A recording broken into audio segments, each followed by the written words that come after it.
Introduction to 2 Chronicles. 2 Chronicles continues the history of King David's royal line. The book ignores the northern kingdom of Israel that broke away during civil war. They were not regarded as the true Israel. This book, like 1 Chronicles, shows that the Jewish people's relationship with God was special. This book parallels the events recorded in the books of 1 and 2 Kings. The author, quite possibly the priest Ezra, writing about 450 to 430 BC, measures kings on the basis of their faithfulness to God. He wrote Chronicles after the people had returned from exile in Babylon so that they could understand their heritage and unique relationship to God.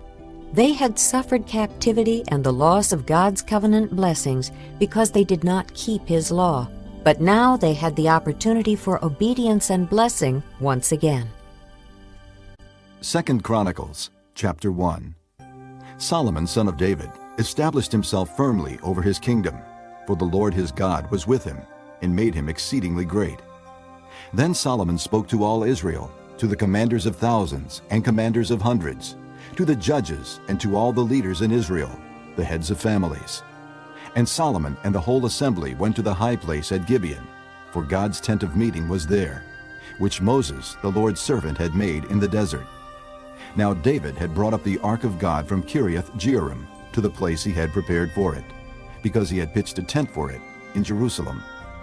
But the bronze altar that Bezalel son of Uri, the son of Hur, had made was in Gibeon in front of the tabernacle of the Lord. So Solomon and the assembly inquired of him there. Solomon went up to the bronze altar before the Lord in the tent of meeting and offered 1,000 burnt offerings on it. That night God appeared to Solomon and said to him, "Ask for whatever you want me to give you." Solomon answered God, "You have shown great kindness to David my father, and have made me king in his place. Now, Lord God, let your promise to my father David be confirmed, for you have made me king over a people who are as numerous as the dust of the earth. Give me wisdom and knowledge, that I may lead this people, for who is able to govern this great people of yours?" God said to Solomon, "Since this is your heart's desire, and you have not asked for wealth, riches, or honor, nor for the death of your enemies, and since you have not asked for a long life, but for wisdom and knowledge to govern my people over whom I have made you king, therefore wisdom and knowledge will be given you, and I will also give you wealth, riches, and honor, such as no king who was before you ever had, and none after you will have." Then Solomon went to Jerusalem from the high place at Gibeon, from before the tent of meeting, and he reigned over Israel. Solomon accumulated chariots and horses. He had 1,400 chariots and 12,000 horses, which he kept in the chariot cities and also with him in Jerusalem. The king made silver and gold as common in Jerusalem as stones, and cedar as plentiful as sycamore fig trees in the foothills. Solomon's horses were imported from Egypt and from Cuwe. The royal merchants purchased them from Cuwe. They imported a chariot from Egypt for 600 shekels of silver, and a horse for 150. They also exported them to all the kings of the Hittites and of the Arameans. Chapter 2. Solomon gave orders to build a temple for the name of the Lord and a royal palace for himself. He conscripted 70,000 men as carriers and 80,000 as stone cutters in the hills and 3,600 as foremen over them. Solomon sent this message to Hiram, king of Tyre. "Send me cedar logs as you did for my father David when you sent him cedar to build a palace to live in. Now I am about to build a temple for the name of the Lord my God, and to dedicate it to him for burning fragrant incense before him, for setting out the consecrated bread regularly, and for making burnt offerings every morning and evening, and on Sabbaths and new moons, and at the appointed feasts of the Lord our God. This is a lasting ordinance for Israel. The temple I am going to build will be great, because our God is greater than all other gods. But who is able to build a temple for him, since the heavens, even the highest heavens, cannot contain him? Who then am I to build a temple for him, except as a place to burn sacrifices before him? Send me therefore a man skilled to work in gold and silver, bronze and iron, and in purple, crimson, and blue yarn, and experienced in the art of engraving, to work in Judah and Jerusalem with my skilled craftsmen, whom my father David provided. Send me also cedar, pine, and algum logs from Lebanon, for I know that your men are skilled in cutting timber there. My men will work with yours, to provide me with plenty of lumber, because the temple I build must be large and magnificent. I will give your servants, the woodsmen who cut the timber, 20,000 cores of ground wheat, 20,000 cores of barley, 20,000 baths of wine, and 20,000 baths of olive oil. Hiram, king of Tyre, replied by letter to Solomon, "Because the Lord loves his people, he has made you their king." And Hiram added, "Praise be to the Lord, the God of Israel, who made heaven and earth. He has given King David a wise son, endowed with intelligence and discernment, who will build a temple for the Lord and a palace for himself. I am sending you Huram-Abi, a man of great skill, whose mother was from Dan and whose father was from Tyre. He is trained to work in gold and silver, bronze and iron, stone and wood, and with purple and blue and crimson yarn and fine linen. He is experienced in all kinds of engraving and can execute any design given to him. He will work with your craftsmen and with those of my lord, David your father. Now let my lord send his servants the wheat and barley and the olive oil and wine he promised, and we will cut all the logs from Lebanon that you need, and will float them in rafts by sea down to Joppa. You can then take them up to Jerusalem." Solomon took a census of all the aliens who were in Israel, after the census his father David had taken, and they were found to be 153,600. He assigned 70,000 of them to be carriers, and 80,000 to be stone cutters in the hills, with 3,600 foremen over them, to keep the people working. Chapter 3. Then Solomon began to build the temple of the Lord in Jerusalem on Mount Moriah, where the Lord had appeared to his father David. It was on the threshing floor of Araunah the Jebusite, the place provided by David. He began building on the 2nd day of the 2nd month, in the 4th year of his reign. The foundation Solomon laid for building the temple of God was 60 cubits long and 20 cubits wide, using the cubit of the old standard. The portico at the front of the temple was 20 cubits long across the width of the building and 20 cubits high. He overlaid the inside with pure gold. He paneled the main hall with pine and covered it with fine gold and decorated it with palm tree and chain designs. He adorned the temple with precious stones, and the gold he used was gold of Parvaim. He overlaid the ceiling beams, door frames, walls, and doors of the temple with gold, and he carved cherubim on the walls. He built the most holy place, its length corresponding to the width of the temple, 20 cubits long and 20 cubits wide. He overlaid the inside with 600 talents of fine gold. The gold nails weighed 50 shekels. He also overlaid the upper parts with gold. In the most holy place, he made a pair of sculptured cherubim and overlaid them with gold. The total wingspan of the cherubim was 20 cubits. One wing of the first cherub was 5 cubits long and touched the temple wall, while its other wing, also 5 cubits long, touched the wing of the other cherub. Similarly, one wing of the second cherub was 5 cubits long and touched the other temple wall, and its other wing, also 5 cubits long, touched the wing of the first cherub. The wings of these cherubim extended 20 cubits. They stood on their feet, facing the main hall. He made the curtain of blue, purple, and crimson yarn and fine linen, with cherubim worked into it. In the front of the temple he made 2 pillars, which together were 35 cubits long, each with a capital on top measuring 5 cubits. He made interwoven chains and put them on top of the pillars. He also made 100 pomegranates and attached them to the chains. He erected the pillars in front of the temple, one to the south and one to the north. The one to the south he named Jachin, and the one to the north, Boaz. This concludes Disc 24. Chapter 4. He made a bronze altar, 20 cubits long, 20 cubits wide, and 10 cubits high. He made the sea of cast metal, circular in shape, measuring 10 cubits from rim to rim, and 5 cubits high. It took a line of 30 cubits to measure around it. Below the rim, figures of bulls encircled it, 10 to a cubit, The bulls were cast in 2 rows in one piece with the sea. The sea stood on 12 bulls, 3 facing north, 3 facing west, 3 facing south, and 3 facing east. The sea rested on top of them, and their hindquarters were toward the center. It was a handbreadth in thickness, and its rim was like the rim of a cup, like a lily blossom. It held 3,000 baths. He then made 10 basins for washing and placed 5 on the south side and 5 on the north. In them the things to be used for the burnt offerings were rinsed, but the sea was to be used by the priests for washing. He made 10 gold lampstands according to the specifications for them, and placed them in the temple, 5 on the south side and 5 on the north.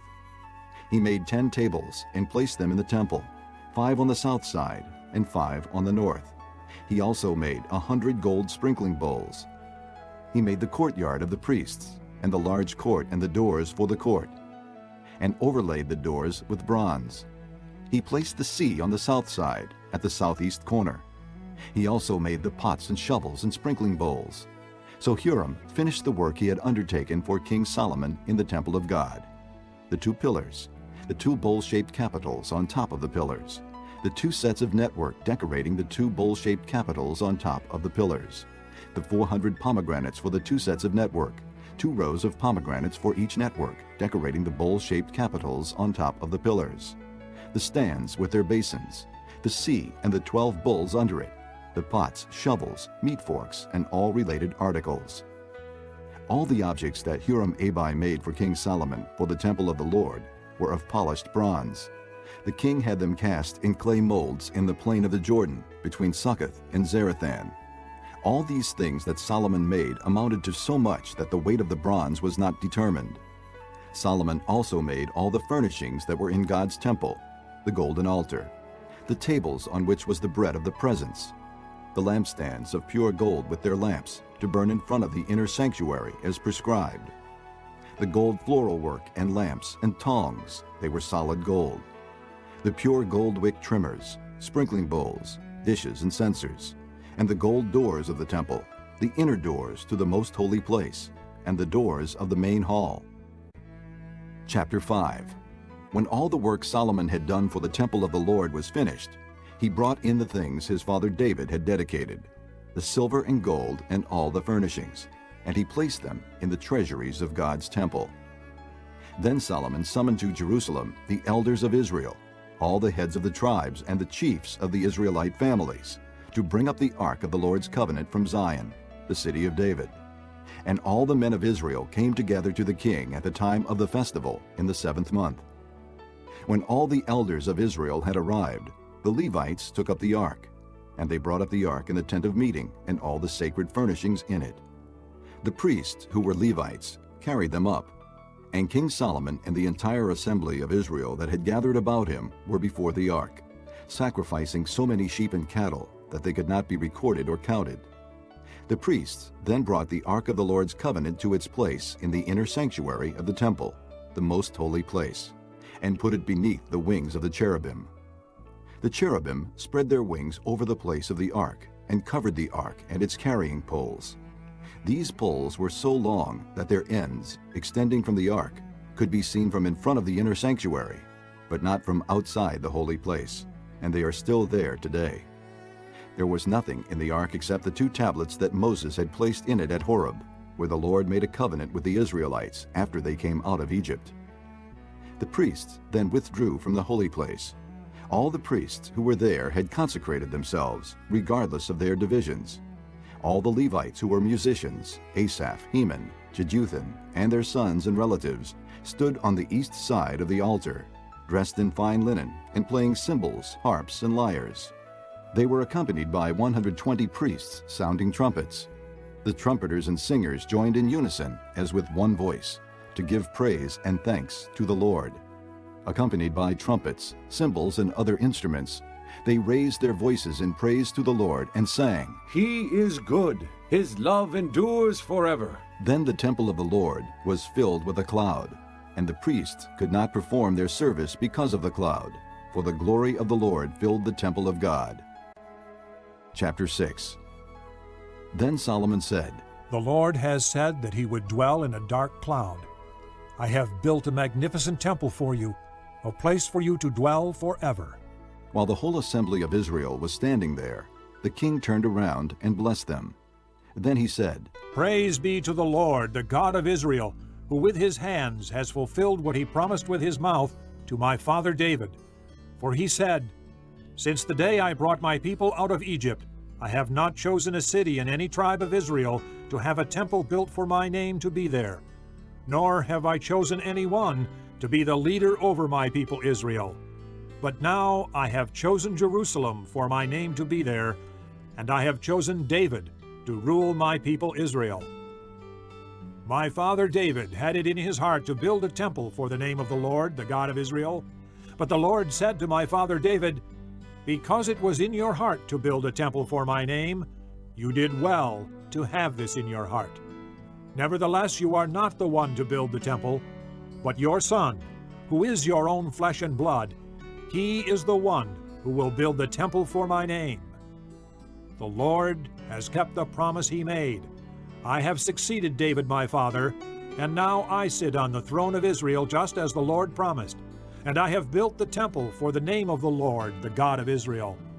There I have placed the ark, in which is the covenant of the Lord that he made with the people of Israel." Then Solomon stood before the altar of the Lord in front of the whole assembly of Israel, and spread out his hands. Now he had made a bronze platform, 5 cubits long, 5 cubits wide, and 3 cubits high, and had placed it in the center of the outer court. He stood on the platform and then knelt down before the whole assembly of Israel, and spread out his hands toward heaven. He said, "O Lord, God of Israel, there is no God like you in heaven or on earth. You who keep your covenant of love with your servants, who continue wholeheartedly in your way. You have kept your promise to your servant David, my father. With your mouth you have promised, and with your hand you have fulfilled it, as it is today. Now, Lord, God of Israel, keep for your servant David, my father, the promises you made to him when you said, 'You shall never fail to have a man to sit before me on the throne of Israel, if only your sons are careful in all they do to walk before me according to my law, as you have done.' And now, O Lord, God of Israel, let your word that you promised your servant David come true. But will God really dwell on earth with men? The heavens, even the highest heavens, cannot contain you. How much less this temple I have built. Yet give attention to your servant's prayer and his plea for mercy, O Lord my God. Hear the cry and the prayer that your servant is praying in your presence. May your eyes be open toward this temple day and night, this place of which you said you would put your name there. May you hear the prayer your servant prays toward this place. Hear the supplications of your servant and of your people Israel when they pray toward this place. Hear from heaven your dwelling place, and when you hear, forgive. When a man wrongs his neighbor and is required to take an oath, and he comes and swears the oath before your altar in this temple, then hear from heaven and act. Judge between your servants, repaying the guilty by bringing down on his own head what he has done. Declare the innocent not guilty, and so establish his innocence. When your people Israel have been defeated by an enemy because they have sinned against you, and when they turn back and confess your name, praying and making supplication before you in this temple, then hear from heaven and forgive the sin of your people Israel, and bring them back to the land you gave to them and their fathers. When the heavens are shut up and there is no rain because your people have sinned against you, and when they pray toward this place and confess your name and turn from their sin because you have afflicted them, then hear from heaven and forgive the sin of your servants, your people Israel.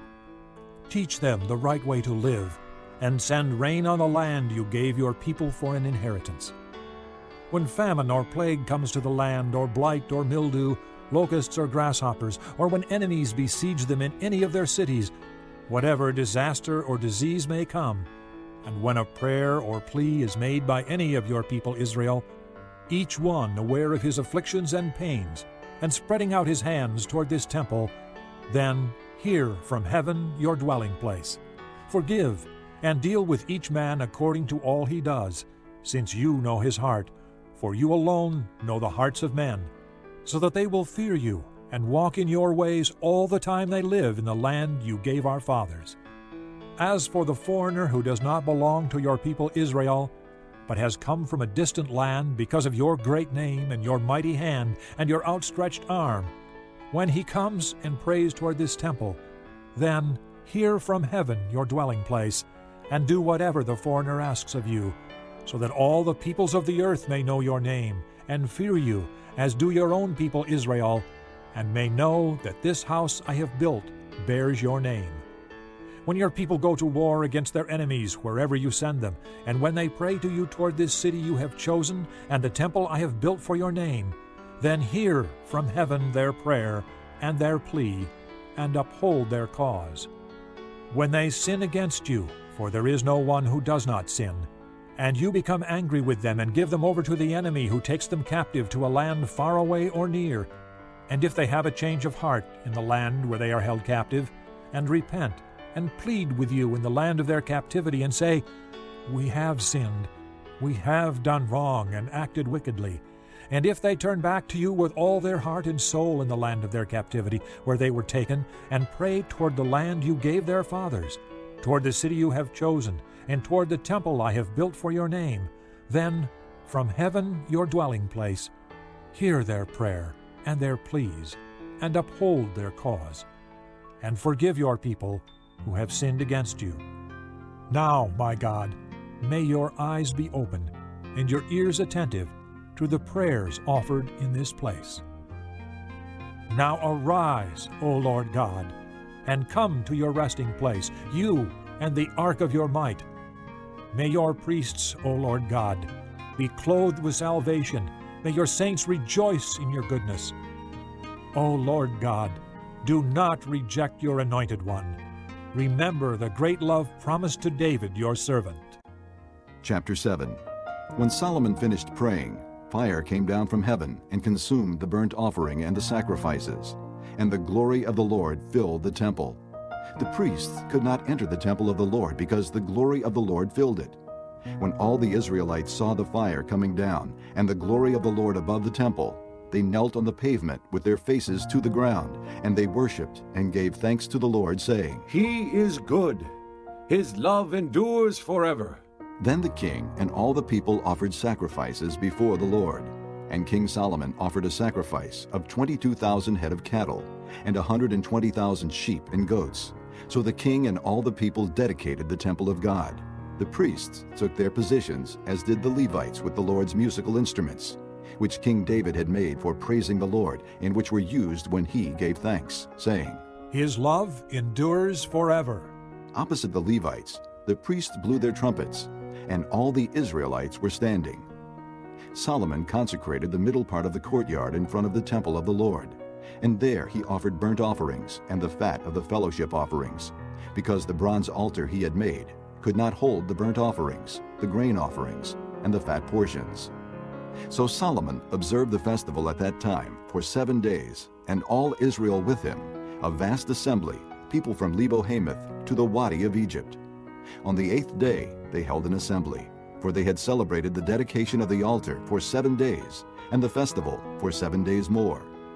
On the 23rd day of the 7th month, he sent the people to their homes, joyful and glad in heart for the good things the Lord had done for David and Solomon, and for his people Israel.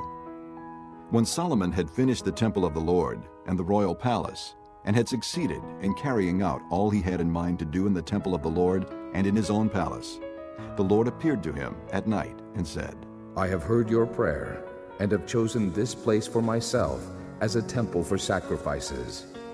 When I shut up the heavens so that there is no rain, or command locusts to devour the land, or send a plague among my people, if my people, who are called by my name, will humble themselves and pray and seek my face and turn from their wicked ways, then I will hear from heaven and will forgive their sin and will heal their land. Now my eyes will be open and my ears attentive to the prayers offered in this place. I have chosen and consecrated this temple so that my name may be there forever. My eyes and my heart will always be there. As for you, if you walk before me as David your father did, and do all I command, and observe my decrees and laws, I will establish your royal throne, as I covenanted with David your father when I said, you shall never fail to have a man to rule over Israel. But if you turn away and forsake the decrees and commands I have given you, and go off to serve other gods and worship them, then I will uproot Israel from my land, which I have given them, and will reject this temple I have consecrated for my name. I will make it a byword and an object of ridicule among all peoples. And though this temple is now so imposing, all who pass by will be appalled and say, why has the Lord done such a thing to this land and to this temple? People will answer, because they have forsaken the Lord, the God of their fathers, who brought them out of Egypt, and have embraced other gods, worshiping and serving them. That is why he brought all this disaster on them. Chapter 8. At the end of 20 years, during which Solomon built the temple of the Lord and his own palace, Solomon rebuilt the villages that Hiram had given him, and settled Israelites in them. Solomon then went to Hamath-zobah and captured it. He also built up Tadmor in the desert, and all the store cities he had built in Hamath. He rebuilt Upper Beth-horon and Lower Beth-horon as fortified cities, with walls and with gates and bars, as well as Baalath and all his store cities, and all the cities for his chariots and for his horses, whatever he desired to build in Jerusalem, in Lebanon, and throughout all the territory he ruled. All the people left from the Hittites, Amorites, Perizzites, Hivites, and Jebusites. These people were not Israelites, that is, their descendants remaining in the land, whom the Israelites had not destroyed. These Solomon conscripted for his slave labor force, as it is to this day. But Solomon did not make slaves of the Israelites for his work. They were his fighting men, commanders of his captains, and commanders of his chariots and charioteers. There were also King Solomon's chief officials, 250 officials supervising the men. Solomon brought Pharaoh's daughter up from the city of David to the palace he had built for her, for he said, My wife must not live in the palace of David king of Israel, because the places the ark of the Lord has entered are holy.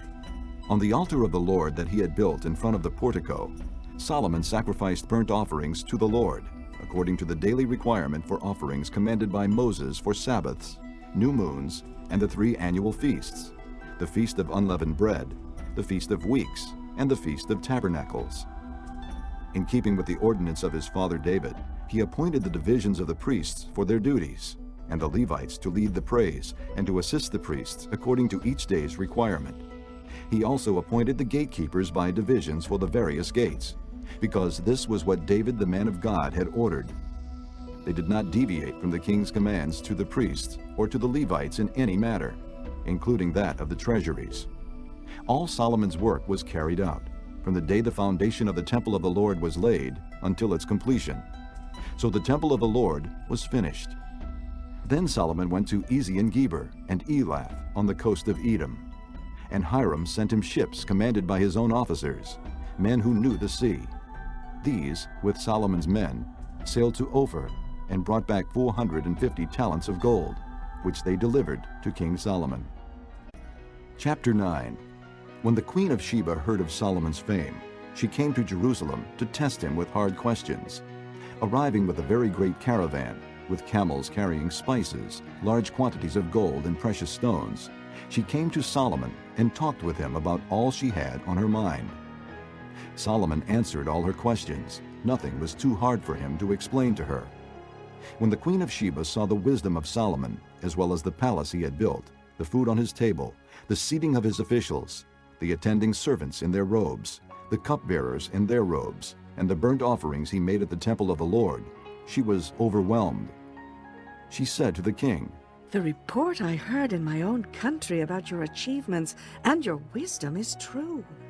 But I did not believe what they said until I came and saw with my own eyes. Indeed, not even half the greatness of your wisdom was told me.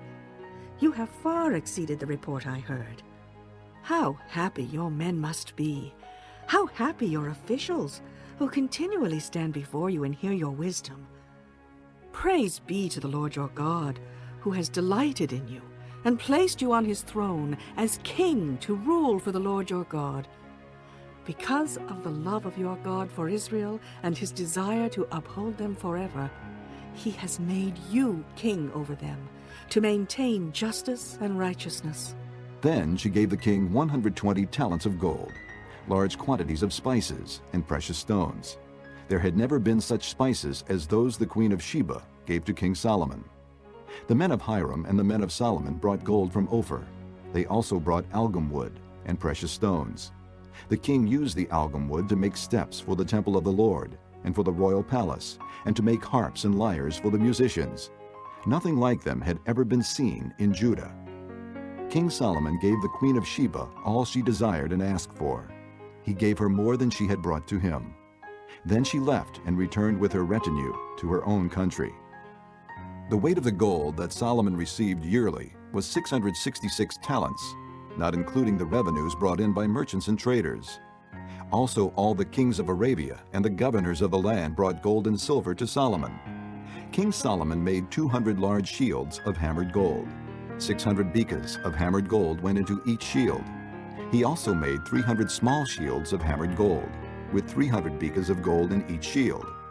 The king put them in the palace of the forest of Lebanon.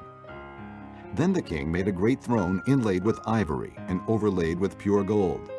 The throne had 6 steps, and a footstool of gold was attached to it. On both sides of the seat were armrests, with a lion standing beside each of them. 12 lions stood on the 6 steps, one at either end of each step. Nothing like it had ever been made for any other kingdom. All King Solomon's goblets were gold, and all the household articles in the palace of the forest of Lebanon were pure gold. Nothing was made of silver, because silver was considered of little value in Solomon's day. The king had a fleet of trading ships manned by Hiram's men. Once every 3 years it returned, carrying gold, silver, and ivory, and apes and baboons. King Solomon was greater in riches and wisdom than all the other kings of the earth.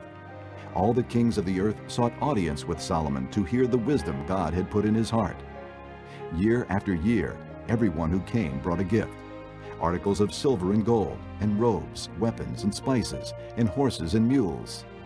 Solomon had 4,000 stalls for horses and chariots, and 12,000 horses, which he kept in the chariot cities, and also with him in Jerusalem.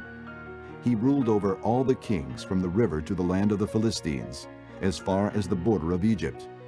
The king made silver as common in Jerusalem as stones, and cedar as plentiful as sycamore fig trees in the foothills. Solomon's horses were imported from Egypt and from all other countries. As for the other events of Solomon's reign, from beginning to end, are they not written in the records of Nathan the prophet, in the prophecy of Ahijah the Shilonite, and in the visions of Iddo the seer concerning Jeroboam son of Nebat? Solomon reigned in Jerusalem over all Israel 40 years. Then he rested with his fathers and was buried in the city of David his father.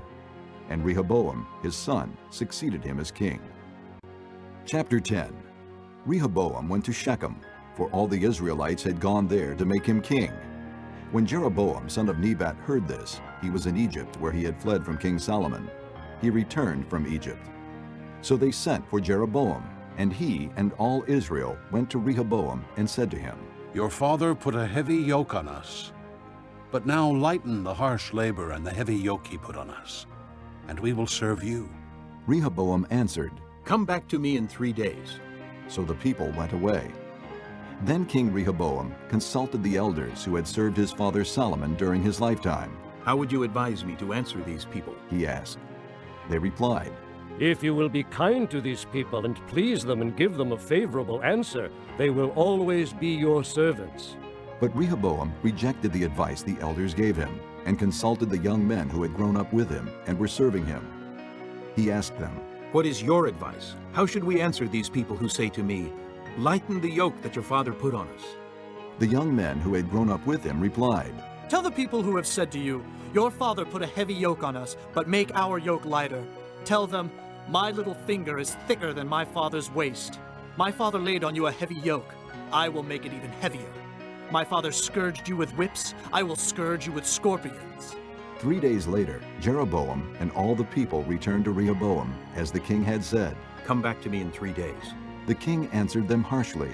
Rejecting the advice of the elders, he followed the advice of the young men and said, My father made your yoke heavy.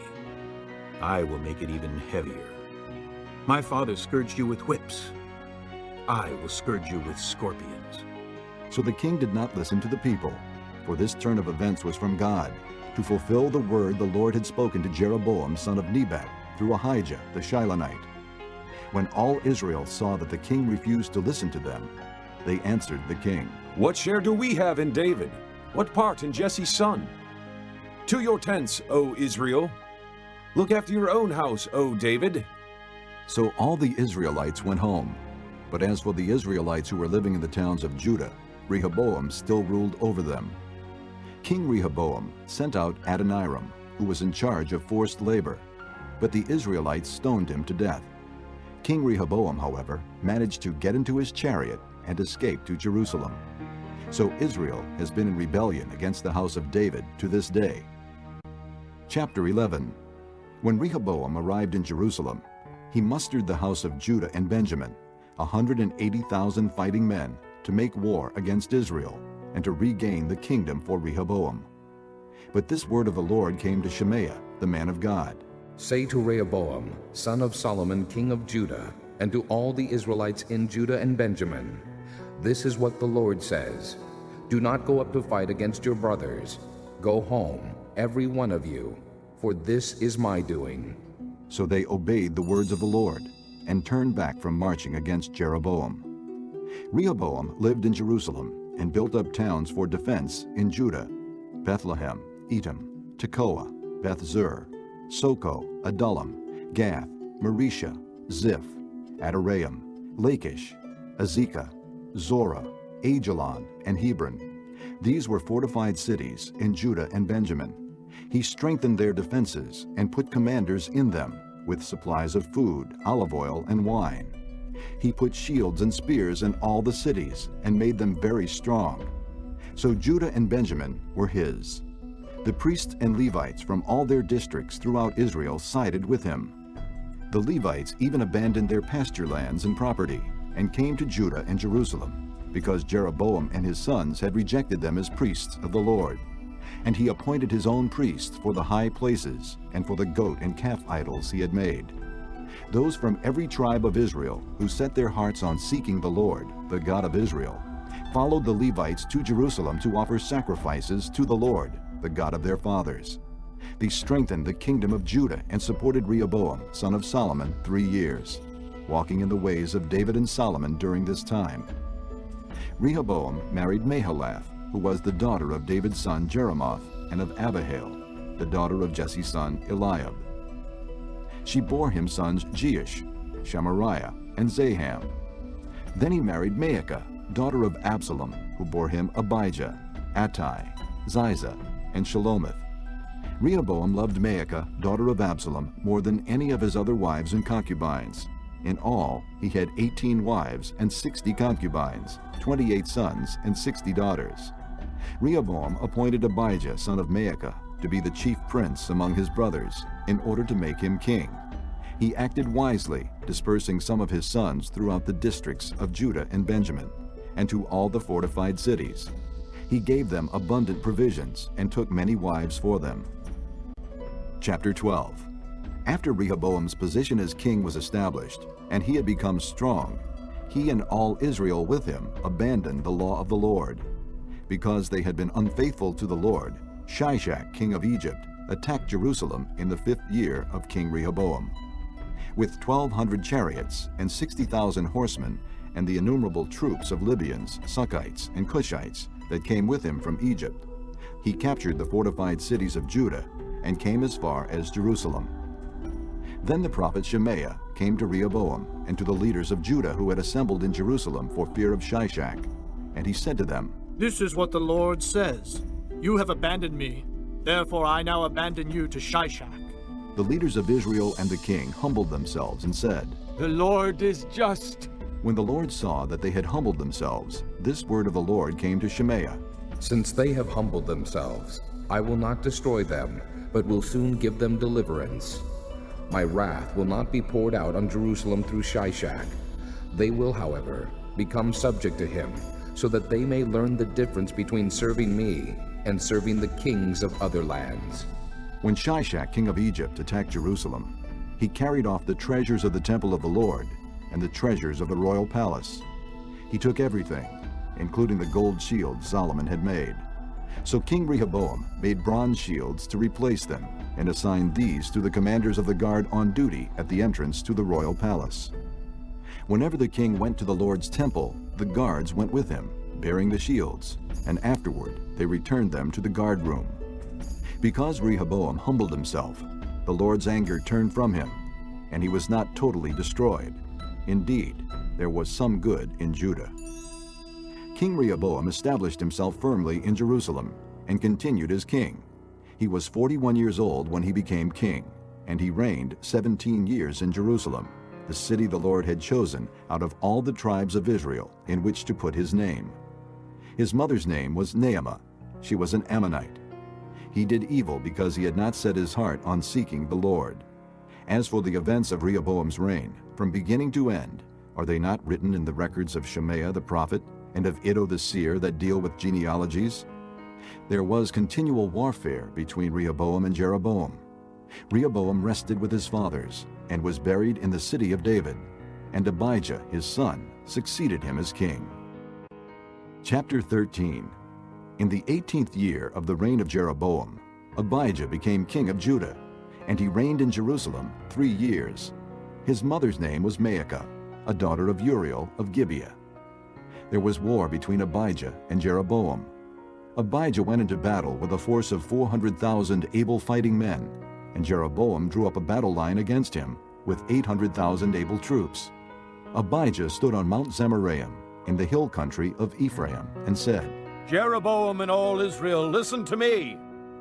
Don't you know that the Lord, the God of Israel, has given the kingship of Israel to David and his descendants forever by a covenant of salt? Yet Jeroboam, son of Nebat, an official of Solomon, son of David, rebelled against his master. Some worthless scoundrels gathered around him and opposed Rehoboam, son of Solomon, when he was young and indecisive and not strong enough to resist them. And now you plan to resist the kingdom of the Lord, which is in the hands of David's descendants. You are indeed a vast army and have with you the golden calves that Jeroboam made to be your gods. But didn't you drive out the priests of the Lord, the sons of Aaron and the Levites, and make priests of your own as the peoples of other lands do? Whoever comes to consecrate himself with a young bull and 7 rams may become a priest of what are not gods. As for us, the Lord is our God, and we have not forsaken him. The priests who serve the Lord are sons of Aaron, and the Levites assist them. Every morning and evening they present burnt offerings and fragrant incense to the Lord. They set out the bread on the ceremonially clean table and light the lamps on the gold lampstand every evening. We are observing the requirements of the Lord our God. But you have forsaken him. God is with us. He is our leader. His priests with their trumpets will sound the battle cry against you. Men of Israel, do not fight against the Lord, the God of your fathers, for you will not succeed. Now Jeroboam had sent troops around to the rear, so that while he was in front of Judah, the ambush was behind them. Judah turned and saw that they were being attacked at both front and rear. Then they cried out to the Lord. The priests blew their trumpets, and the men of Judah raised the battle cry. At the sound of their battle cry, God routed Jeroboam and all Israel before Abijah and Judah. The Israelites fled before Judah, and God delivered them into their hands. Abijah and his men inflicted heavy losses on them, so that there were 500,000 casualties among Israel's able men. The men of Israel were subdued on that occasion, and the men of Judah were victorious because they relied on the Lord, the God of their fathers. Abijah pursued Jeroboam and took from him the towns of Bethel, Jeshanah, and Ephron, with their surrounding villages. Jeroboam did not regain power during the time of Abijah, and the Lord struck him down, and he died. But Abijah grew in strength. He married 14 wives and had 22 sons and 16 daughters. The other events of Abijah's reign, what he did and what he said, are written in the annotations of the prophet Iddo. Chapter 14. And Abijah rested with his fathers, and was buried in the city of David. Asa, his son, succeeded him as king, and in his days the country was at peace for 10 years. Asa did what was good and right in the eyes of the Lord his God.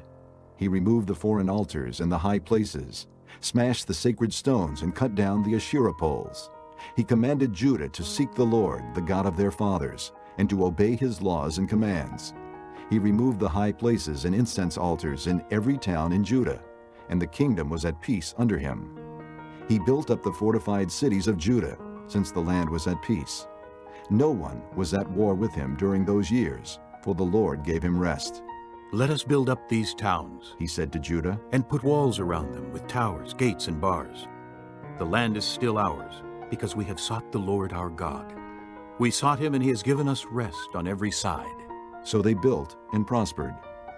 Asa had an army of 300,000 men from Judah, equipped with large shields and with spears, and 280,000 from Benjamin, armed with small shields and with bows. All these were brave fighting men. Zerah the Cushite marched out against them with a vast army and 300 chariots, and came as far as Mareshah. Asa went out to meet him, and they took up battle positions in the valley of Zephathah near Mareshah. Then Asa called to the Lord his God and said, "Lord, there is no one like you to help the powerless against the mighty. Help us, O Lord our God, for we rely on you. And in your name we have come against this vast army. O Lord, you are our God.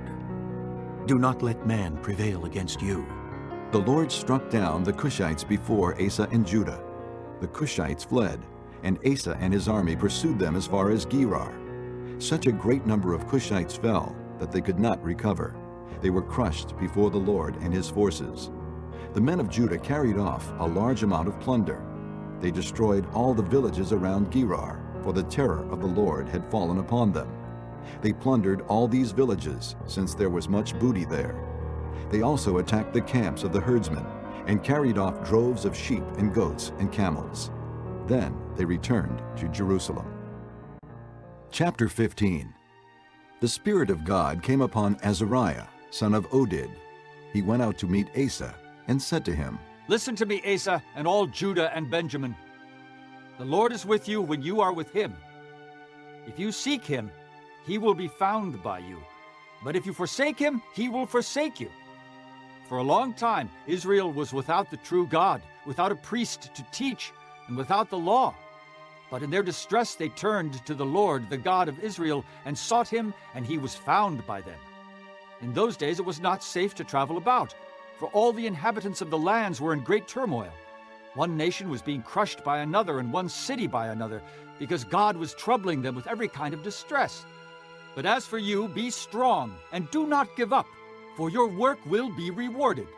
When Asa heard these words and the prophecy of Azariah, son of Oded the prophet, he took courage. He removed the detestable idols from the whole land of Judah and Benjamin, and from the towns he had captured in the hills of Ephraim. He repaired the altar of the Lord that was in front of the portico of the Lord's temple. Then he assembled all Judah and Benjamin, and the people from Ephraim, Manasseh, and Simeon, who had settled among them, for large numbers had come over to him from Israel, when they saw that the Lord his God was with him. They assembled at Jerusalem in the 3rd month of the 15th year of Asa's reign. At that time they sacrificed to the Lord 700 head of cattle, and 7,000 sheep and goats from the plunder they had brought back. They entered into a covenant to seek the Lord, the God of their fathers, with all their heart and soul. All who would not seek the Lord, the God of Israel, were to be put to death, whether small or great, man or woman. They took an oath to the Lord with loud acclamation, with shouting, and with trumpets and horns. All Judah rejoiced about the oath, because they had sworn it wholeheartedly. They sought God eagerly, and he was found by them. So the Lord gave them rest on every side. King Asa also deposed his grandmother Maacah from her position as queen mother because she had made a repulsive Asherah pole. Asa cut the pole down, broke it up, and burned it in the Kidron Valley. Although he did not remove the high places from Israel, Asa's heart was fully committed to the Lord all his life. He brought into the temple of God the silver and gold and the articles that he and his father had dedicated. There was no more war until the 35th year of Asa's reign. Chapter 16. In the 36th year of Asa's reign, Baasha, king of Israel, went up against Judah and fortified Ramah to prevent anyone from leaving or entering the territory of Asa, king of Judah. Asa then took the silver and gold out of the treasuries of the Lord's temple and of his own palace, and sent it to Ben-Hadad, king of Aram, who was ruling in Damascus. "Let there be a treaty between me and you," he said, "as there was between my father and your father. See, I am sending you silver and gold. Now break your treaty with Baasha, king of Israel, so he will withdraw from me." Ben-Hadad agreed with King Asa and sent the commanders of his forces against the towns of Israel. They conquered Ijon, Dan, Abel-Maim, and all the store cities of Naphtali. When Baasha heard this, he stopped building Ramah and abandoned his work. Then King Asa brought all the men of Judah, and they carried away from Ramah the stones and timber Baasha had been using. With them he built up Geba and Mizpah. At that time Hanani the seer came to Asa king of Judah and said to him, "Because you relied on the king of Aram and not on the Lord your God, the army of the king of Aram has escaped from your hand. Were not the Cushites and Libyans a mighty army with great numbers of chariots and horsemen? Yet when you relied on the Lord, he delivered them into your hand. For the eyes of the Lord range throughout the earth to strengthen those whose hearts are fully committed to him. You have done a foolish thing, and from now on you will be at war." Asa was angry with the seer because of this. He was so enraged that he put him in prison. At the same time, Asa brutally oppressed some of the people. The events of Asa's reign, from beginning to end, are written in the book of the kings of Judah and Israel. In the 39th year of his reign, Asa was afflicted with a disease in his feet. Though his disease was severe, even in his illness, he did not seek help from the Lord, but only from the physicians. Then in the 41st year of his reign, Asa died and rested with his fathers. They buried him in the tomb that he had cut out for himself in the city of David. They laid him on a bier covered with spices and various blended perfumes, and they made a huge fire in his honor. Chapter 17. Jehoshaphat, his son, succeeded him as king and strengthened himself against Israel. He stationed troops in all the fortified cities of Judah and put garrisons in Judah and in the towns of Ephraim that his father Asa had captured. The Lord was with Jehoshaphat, because in his early years he walked in the ways his father David had followed. He did not consult the Baals, but sought the God of his father, and followed his commands rather than the practices of Israel. The Lord established the kingdom under his control, and all Judah brought gifts to Jehoshaphat, so that he had great wealth and honor. His heart was devoted to the ways of the Lord. Furthermore, he removed the high places and the Asherah poles from Judah. In the 3rd year of his reign, he sent his officials Ben-Hail, Obadiah, Zechariah, Nethanel, and Micaiah to teach in the towns of Judah. With them were certain Levites, Shemaiah, Nethaniah, Zebediah, Asahel, Shemiramoth, Jehonathan, Adonijah, Tobijah, and Tob-Adonijah, and the priests, Elishama and Jehoram. They taught throughout Judah, taking with them the book of the law of the Lord. They went around to all the towns of Judah and taught the people. The fear of the Lord fell on all the kingdoms of the land surrounding Judah, so that they did not make war with Jehoshaphat. Some Philistines brought Jehoshaphat gifts and silver as tribute, and the Arabs brought him flocks, 7,700 rams and 7,700 goats. Jehoshaphat became more and more powerful. He built forts and store cities in Judah, and had large supplies in the towns of Judah. He also kept experienced fighting men in Jerusalem. Their enrollment by families was as follows: from Judah, commanders of units of 1,000; Adnah the commander, with 300,000 fighting men. Next, Jehohanan the commander, with 280,000. Next, Amasiah son of Zichri, who volunteered himself for the service of the Lord, with 200,000. From Benjamin, Eliada, a valiant soldier, with 200,000 men armed with bows and shields. Next, Jehozabad, with 180,000 men armed for battle. These were the men who served the king, besides those he stationed in the fortified cities throughout Judah. Chapter 18. Now Jehoshaphat had great wealth and honor, and he allied himself with Ahab by marriage. Some years later, he went down to visit Ahab in Samaria. Ahab slaughtered many sheep and cattle for him and the people with him, and urged him to attack Ramoth-Gilead. Ahab, king of Israel, asked Jehoshaphat, king of Judah, "Will you go with me against Ramoth-Gilead?" Jehoshaphat replied, I am as you are, and my people as your people. We will join you in the war. But Jehoshaphat also said to the king of Israel, First seek the counsel of the Lord. So the king of Israel brought together the prophets, 400 men, and asked them, "Shall we go to war against Ramoth-Gilead, or shall I refrain?" Go, they answered. for God will give it into the king's hand. But Jehoshaphat asked, Is there not a prophet of the Lord here whom we can inquire of? The king of Israel answered Jehoshaphat, "There is still one man through whom we can inquire of the Lord, but I hate him because he never prophesies anything good about me, but always bad. He is Micaiah, son of Imlah."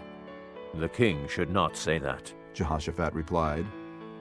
So the king of Israel called one of his officials and said, "Bring Micaiah, son of Imlah, at once."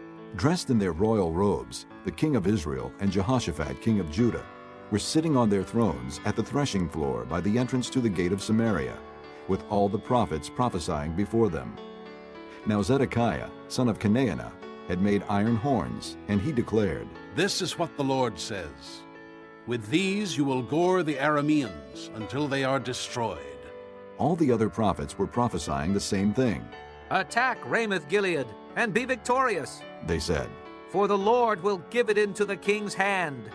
The messenger who had gone to summon Micaiah said to him, Look, as one man the other prophets are predicting success for the king. Let your word agree with theirs, and speak favorably. But Micaiah said, As surely as the Lord lives, I can tell him only what my God says. When he arrived, the king asked him, "Micaiah, shall we go to war against Ramoth-Gilead, or shall I refrain?" Attack and be victorious, He answered. for they will be given into your hand. The king said to him, "How many times must I make you swear to tell me nothing but the truth in the name of the Lord?"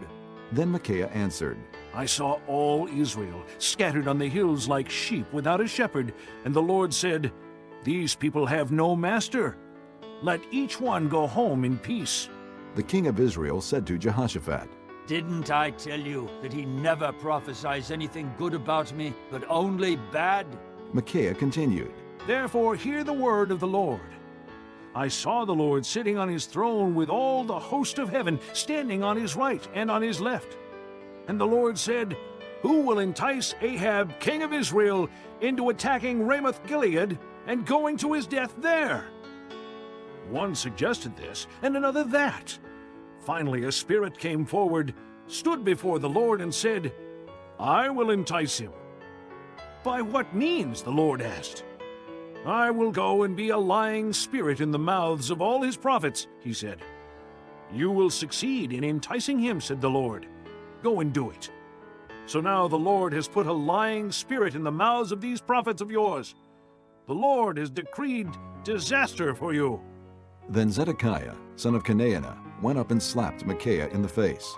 Which way did the Spirit from the Lord go when he went from me to speak to you? He asked.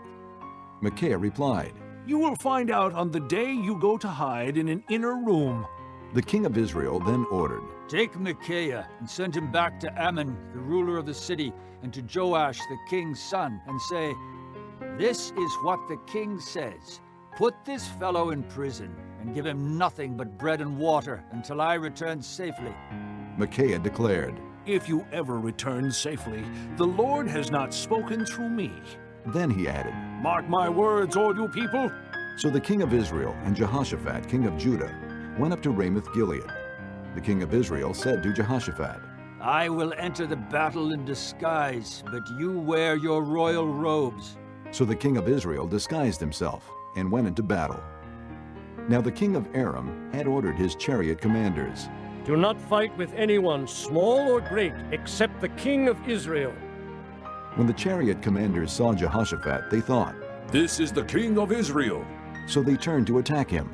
But Jehoshaphat cried out, and the Lord helped him. God drew them away from him, for when the chariot commanders saw that he was not the king of Israel, they stopped pursuing him.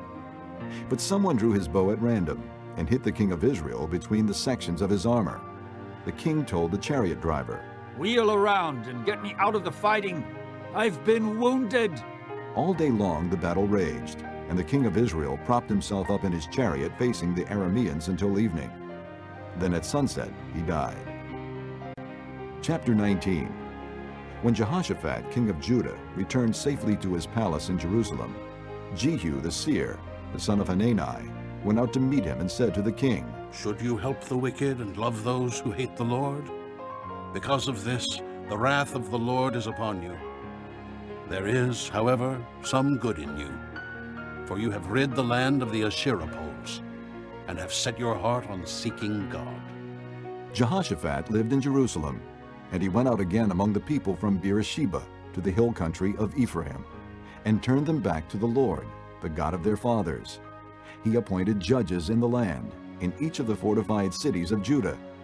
He told them, Consider carefully what you do, because you are not judging for man, but for the Lord, who is with you whenever you give a verdict. Now let the fear of the Lord be upon you. Judge carefully, for with the Lord our God there is no injustice or partiality or bribery. In Jerusalem also, Jehoshaphat appointed some of the Levites, priests, and heads of Israelite families to administer the law of the Lord and to settle disputes. And they lived in Jerusalem. He gave them these orders. You must serve faithfully and wholeheartedly in the fear of the Lord. In every case that comes before you from your fellow countrymen who live in the cities, whether bloodshed or other concerns of the law, commands, decrees, or ordinances, you are to warn them not to sin against the Lord, otherwise his wrath will come on you and your brothers. Do this, and you will not sin. Amariah, the chief priest, will be over you in any matter concerning the Lord, and Zebediah, son of Ishmael, the leader of the tribe of Judah, will be over you in any matter concerning the king, and the Levites will serve as officials before you. Act with courage, and may the Lord be with those who do well. Chapter 20. After this, the Moabites and Ammonites, with some of the Meunites, came to make war on Jehoshaphat. Some men came and told Jehoshaphat, A vast army is coming against you from Edom, from the other side of the sea. It is already in Hazazon Tamar, that is, En-Gedi. Alarmed, Jehoshaphat resolved to inquire of the Lord, and he proclaimed a fast for all Judah. The people of Judah came together to seek help from the Lord. Indeed, they came from every town in Judah to seek him.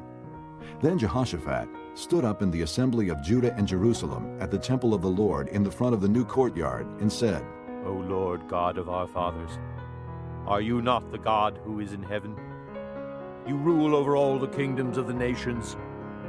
Power and might are in your hand, and no one can withstand you. O our God, did you not drive out the inhabitants of this land before your people Israel, and give it forever to the descendants of Abraham your friend?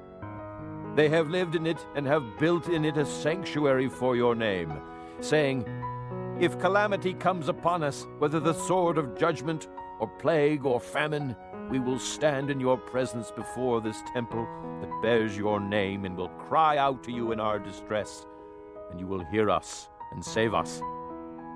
But now here are men from Ammon, Moab, and Mount Seir, whose territory you would not allow Israel to invade when they came from Egypt. So they turned away from them and did not destroy them. See how they are repaying us by coming to drive us out of the possession you gave us as an inheritance. O our God, will you not judge them? For we have no power to face this vast army that is attacking us. We do not know what to do, but our eyes are upon you. All the men of Judah, with their wives and children and little ones, stood there before the Lord. Then the Spirit of the Lord came upon Jahaziel, son of Zechariah, the son of Benaiah, the son of Jael, the son of Mattaniah, a Levite, and descendant of Asaph, as he stood in the assembly. He said, Listen, King Jehoshaphat and all who live in Judah and Jerusalem. This is what the Lord says to you. Do not be afraid or discouraged because of this vast army, for the battle is not yours but God's. Tomorrow march down against them. They will be climbing up by the pass of Ziz, and you will find them at the end of the gorge in the desert of Jeruel. You will not have to fight this battle. Take up your positions, stand firm, and see the deliverance the Lord will give you, O Judah and Jerusalem. Do not be afraid. Do not be discouraged. Go out to face them tomorrow, and the Lord will be with you. Jehoshaphat bowed with his face to the ground, and all the people of Judah and Jerusalem fell down in worship before the Lord. Then some Levites from the Kohathites and Korahites stood up and praised the Lord, the God of Israel, with very loud voice. Early in the morning they left for the desert of Tekoa. As they set out, Jehoshaphat stood and said, Listen to me, Judah and people of Jerusalem. Have faith in the Lord your God, and you will be upheld. Have faith in his prophets, and you will be successful. After consulting the people, Jehoshaphat appointed men to sing to the Lord and to praise him for the splendor of his holiness, as they went out at the head of the army, saying, Give thanks to the Lord, for his love endures forever. As they began to sing and praise, the Lord set ambushes against the men of Ammon and Moab and Mount Seir who were invading Judah, and they were defeated. The men of Ammon and Moab rose up against the men from Mount Seir to destroy and annihilate them. After they finished slaughtering the men from Seir, they helped to destroy one another. When the men of Judah came to the place that overlooks the desert and looked toward the vast army, they saw only dead bodies lying on the ground. No one had escaped. So Jehoshaphat and his men went to carry off their plunder, and they found among them a great amount of equipment and clothing, and also articles of value, more than they could take away. There was so much plunder that it took 3 days to collect it. On the 4th day, they assembled in the valley of Berakah, where they praised the Lord. This is why it is called the Valley of Berakah to this day. Then, led by Jehoshaphat, all the men of Judah and Jerusalem returned joyfully to Jerusalem, for the Lord had given them cause to rejoice over their enemies. They entered Jerusalem and went to the temple of the Lord with harps and lutes and trumpets. The fear of God came upon all the kingdoms of the countries when they heard how the Lord had fought against the enemies of Israel. And the kingdom of Jehoshaphat was at peace, for his God had given him rest on every side. So Jehoshaphat reigned over Judah.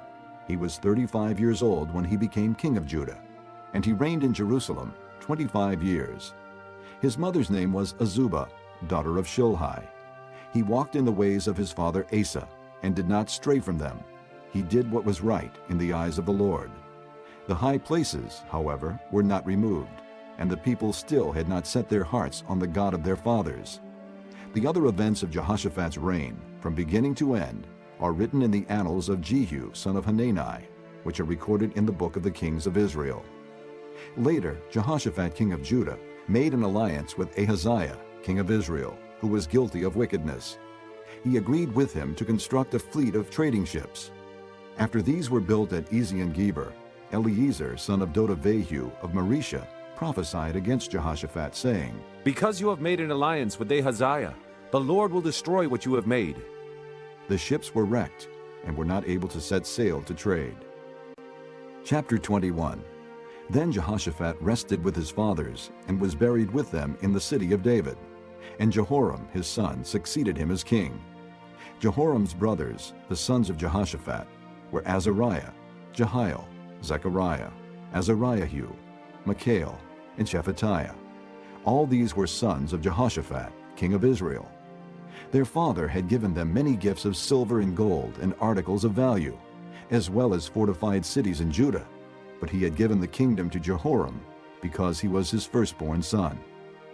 When Jehoram established himself firmly over his father's kingdom, He put all his brothers to the sword, along with some of the princes of Israel. Jehoram was 32 years old when he became king, and he reigned in Jerusalem 8 years. He walked in the ways of the kings of Israel, as the house of Ahab had done, for he married a daughter of Ahab. He did evil in the eyes of the Lord. Nevertheless, because of the covenant the Lord had made with David, the Lord was not willing to destroy the house of David. He had promised to maintain a lamp for him and his descendants forever. In the time of Jehoram, Edom rebelled against Judah and set up its own king. So Jehoram went there with his officers and all his chariots. The Edomites surrounded him and his chariot commanders, but he rose up and broke through by night. To this day, Edom has been in rebellion against Judah. Libnah revolted at the same time, because Jehoram had forsaken the Lord, the God of his fathers. He had also built high places on the hills of Judah, and had caused the people of Jerusalem to prostitute themselves, and had led Judah astray. Jehoram received a letter from Elijah the prophet, which said, "This is what the Lord, the God of your father David, says. You have not walked in the ways of your father Jehoshaphat, or of Asa, king of Judah, but you have walked in the ways of the kings of Israel, and you have led Judah and the people of Jerusalem to prostitute themselves, just as the house of Ahab did. You have also murdered your own brothers, members of your father's house, men who were better than you. So now the Lord is about to strike your people, your sons, your wives, and everything that is yours with a heavy blow. You yourself will be very ill with the lingering disease of the bowels, until the disease causes your bowels to come out." The Lord aroused against Jehoram the hostility of the Philistines and of the Arabs who lived near the Cushites. They attacked Judah, invaded it, and carried off all the goods found in the king's palace, together with his sons and wives. Not a son was left to him, except Ahaziah, the youngest. After all this, the Lord afflicted Jehoram with an incurable disease of the bowels. In the course of time, at the end of the 2nd year, his bowels came up because of the disease, and he died in great pain. His people made no fire in his honor, as they had for his fathers. Jehoram was 32 years old when he became king, and he reigned in Jerusalem 8 years. He passed away to no one's regret, and was buried in the city of David, but not in the tombs of the kings. Chapter 22. The people of Jerusalem made Ahaziah, Jehoram's youngest son, king in his place, since the raiders who came with the Arabs into the camp had killed all the older sons. So Ahaziah, son of Jehoram king of Judah, began to reign. Ahaziah was 22 years old when he became king, and he reigned in Jerusalem 1 year. His mother's name was Athaliah, a granddaughter of Omri. He too walked in the ways of the house of Ahab, for his mother encouraged him in doing wrong. He did evil in the eyes of the Lord, as the house of Ahab had done, for after his father's death they became his advisers to his undoing. He also followed their counsel when he went with Joram son of Ahab king of Israel to war against Hazael king of Aram at Ramoth-Gilead. The Arameans wounded Joram, so he returned to Jezreel to recover from the wounds they had inflicted on him at Ramoth in his battle with Hazael king of Aram.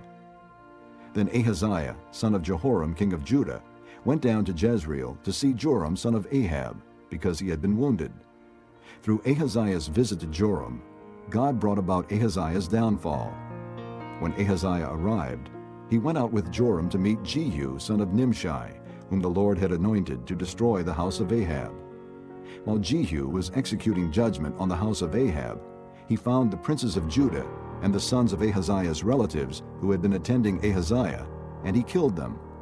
He then went in search of Ahaziah, and his men captured him while he was hiding in Samaria. He was brought to Jehu and put to death. They buried him, for they said, "He was a son of Jehoshaphat, who sought the Lord with all his heart." So there was no one in the house of Ahaziah powerful enough to retain the kingdom. When Athaliah, the mother of Ahaziah, saw that her son was dead, she proceeded to destroy the whole royal family of the house of Judah. But Jehosheba, the daughter of King Jehoram, took Joash, son of Ahaziah, and stole him away from among the royal princes who were about to be murdered, and put him and his nurse in a bedroom. Because Jehosheba, the daughter of King Jehoram and wife of the priest Jehoiada, was Ahaziah's sister, she hid the child from Athaliah so she could not kill him. He remained hidden with them at the temple of God for 6 years while Athaliah ruled the land. This concludes Disc 25. Chapter 23. In the 7th year, Jehoiada showed his strength.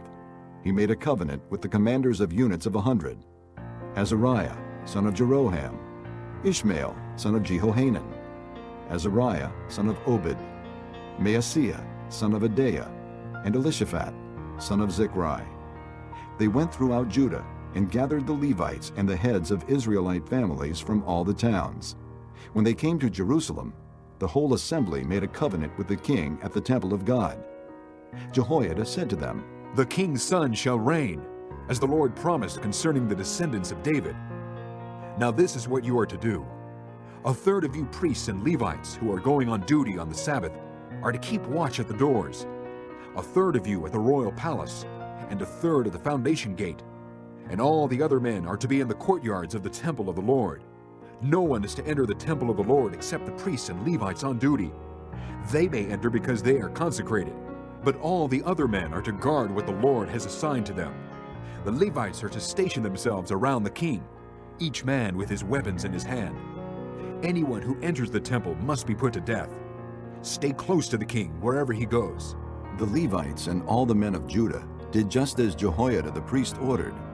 Each one took his men, those who were going on duty on the Sabbath, and those who were going off duty, for Jehoiada the priest had not released any of the divisions.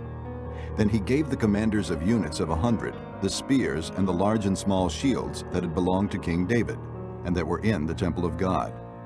He stationed all the men, each with his weapon in his hand, around the king, near the altar in the temple, from the south side to the north side of the temple. Jehoiada and his sons brought out the king's son and put the crown on him. They presented him with a copy of the covenant and proclaimed him king. They anointed him and shouted, "Long live the king!" When Athaliah heard the noise of the people running and cheering the king, she went to them at the temple of the Lord. She looked, and there was the king, standing by his pillar at the entrance. The officers and the trumpeters were beside the king, and all the people of the land were rejoicing and blowing trumpets, and singers with musical instruments were leading the praises. Then Athaliah tore her robes and shouted, "Treason! Treason!" Jehoiada the priest sent out the commanders of units of 100 who were in charge of the troops, and said to them, "Bring her out between the ranks, and put to the sword anyone who follows her." For the priest had said, "Do not put her to death at the temple of the Lord." So they seized her as she reached the entrance of the horse gate on the palace grounds, and there they put her to death. Jehoiada then made a covenant that he and the people and the king would be the Lord's people. All the people went to the temple of Baal and tore it down. They smashed the altars and idols and killed Mattan, the priest of Baal, in front of the altars. Then Jehoiada placed the oversight of the temple of the Lord in the hands of the priests, who were Levites, to whom David had made assignments in the temple, to present the burnt offerings of the Lord as written in the law of Moses, with rejoicing and singing, as David had ordered. He also stationed doorkeepers at the gates of the Lord's temple, so that no one who was in any way unclean might enter. He took with him the commanders of hundreds, the nobles, the rulers of the people, and all the people of the land, and brought the king down from the temple of the Lord. They went into the palace through the upper gate, and seated the king on the royal throne. And all the people of the land rejoiced. And the city was quiet, because Athaliah had been slain with the sword. Chapter 24. Joash was 7 years old when he became king, and he reigned in Jerusalem 40 years. His mother's name was Zibiah. She was from Beersheba. Joash did what was right in the eyes of the Lord all the years of Jehoiada the priest. Jehoiada chose 2 wives for him, and he had sons and daughters. Sometime later, Joash decided to restore the temple of the Lord. He called together the priests and Levites and said to them, "Go to the towns of Judah and collect the money due annually from all Israel to repair the temple of your God. Do it now." But the Levites did not act at once.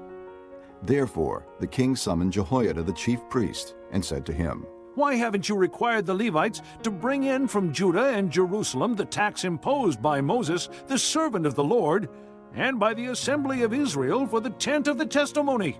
Now the sons of that wicked woman Athaliah had broken into the temple of God, and had used even its sacred objects for the Baals.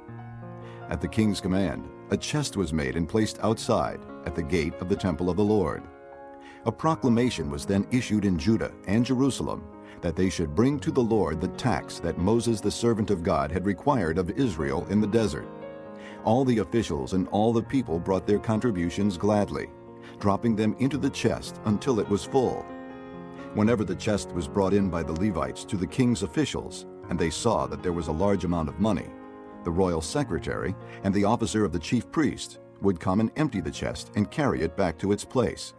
They did this regularly and collected a great amount of money. The king and Jehoiada gave it to the men who carried out the work required for the temple of the Lord. They hired masons and carpenters to restore the Lord's temple, and also workers in iron and bronze to repair the temple. The men in charge of the work were diligent, and the repairs progressed under them. They rebuilt the temple of God according to its original design and reinforced it. When they had finished, they brought the rest of the money to the king and Jehoiada, and with it were made articles for the Lord's temple, articles for the service and for the burnt offerings, and also dishes and other objects of gold and silver. As long as Jehoiada lived, burnt offerings were presented continually in the temple of the Lord. Now Jehoiada was old and full of years, and he died at the age of 130. He was buried with the kings in the city of David, because of the good he had done in Israel for God and his temple. After the death of Jehoiada, the officials of Judah came and paid homage to the king, and he listened to them. They abandoned the temple of the Lord, the God of their fathers, and worshipped Asherah poles and idols. Because of their guilt, God's anger came upon Judah and Jerusalem. Although the Lord sent prophets to the people to bring them back to him, and though they testified against them, they would not listen. Then the Spirit of God came upon Zechariah, son of Jehoiada the priest. He stood before the people and said, "This is what God says. Why do you disobey the Lord's commands? You will not prosper. Because you have forsaken the Lord, he has forsaken you." But they plotted against him, and by order of the king they stoned him to death in the courtyard of the Lord's temple. King Joash did not remember the kindness Zechariah's father Jehoiada had shown him, but killed his son, who said as he lay dying, "May the Lord see this and call you to account." At the turn of the year, the army of Aram marched against Joash. It invaded Judah and Jerusalem and killed all the leaders of the people. They sent all the plunder to their king in Damascus. Although the Aramean army had come with only a few men, the Lord delivered into their hands a much larger army. Because Judah had forsaken the Lord, the God of their fathers, judgment was executed on Joash. When the Arameans withdrew, they left Joash severely wounded. His officials conspired against him for murdering the son of Jehoiada the priest, and they killed him in his bed. So he died and was buried in the city of David, but not in the tombs of the kings.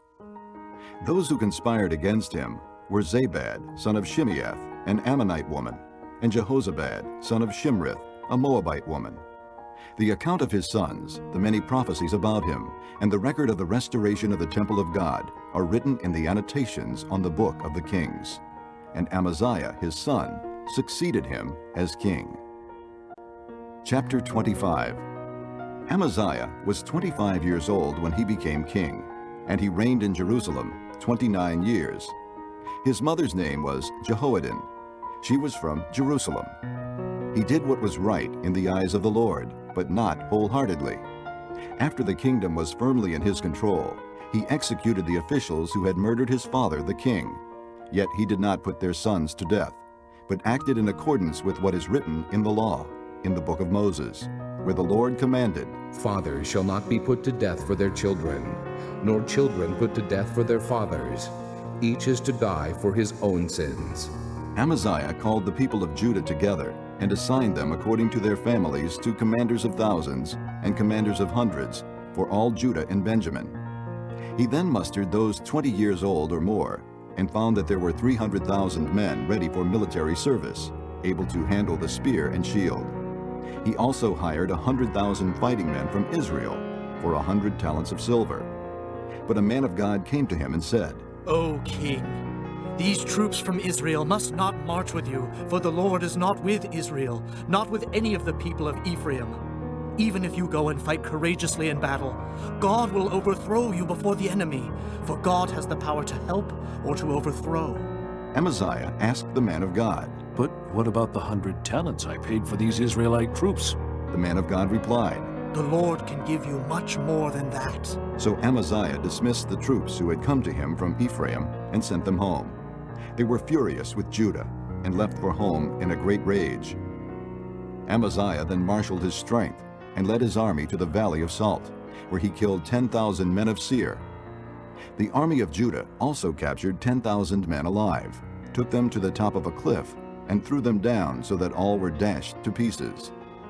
Meanwhile, the troops that Amaziah had sent back and had not allowed to take part in the war raided Judean towns from Samaria to Beth-horon.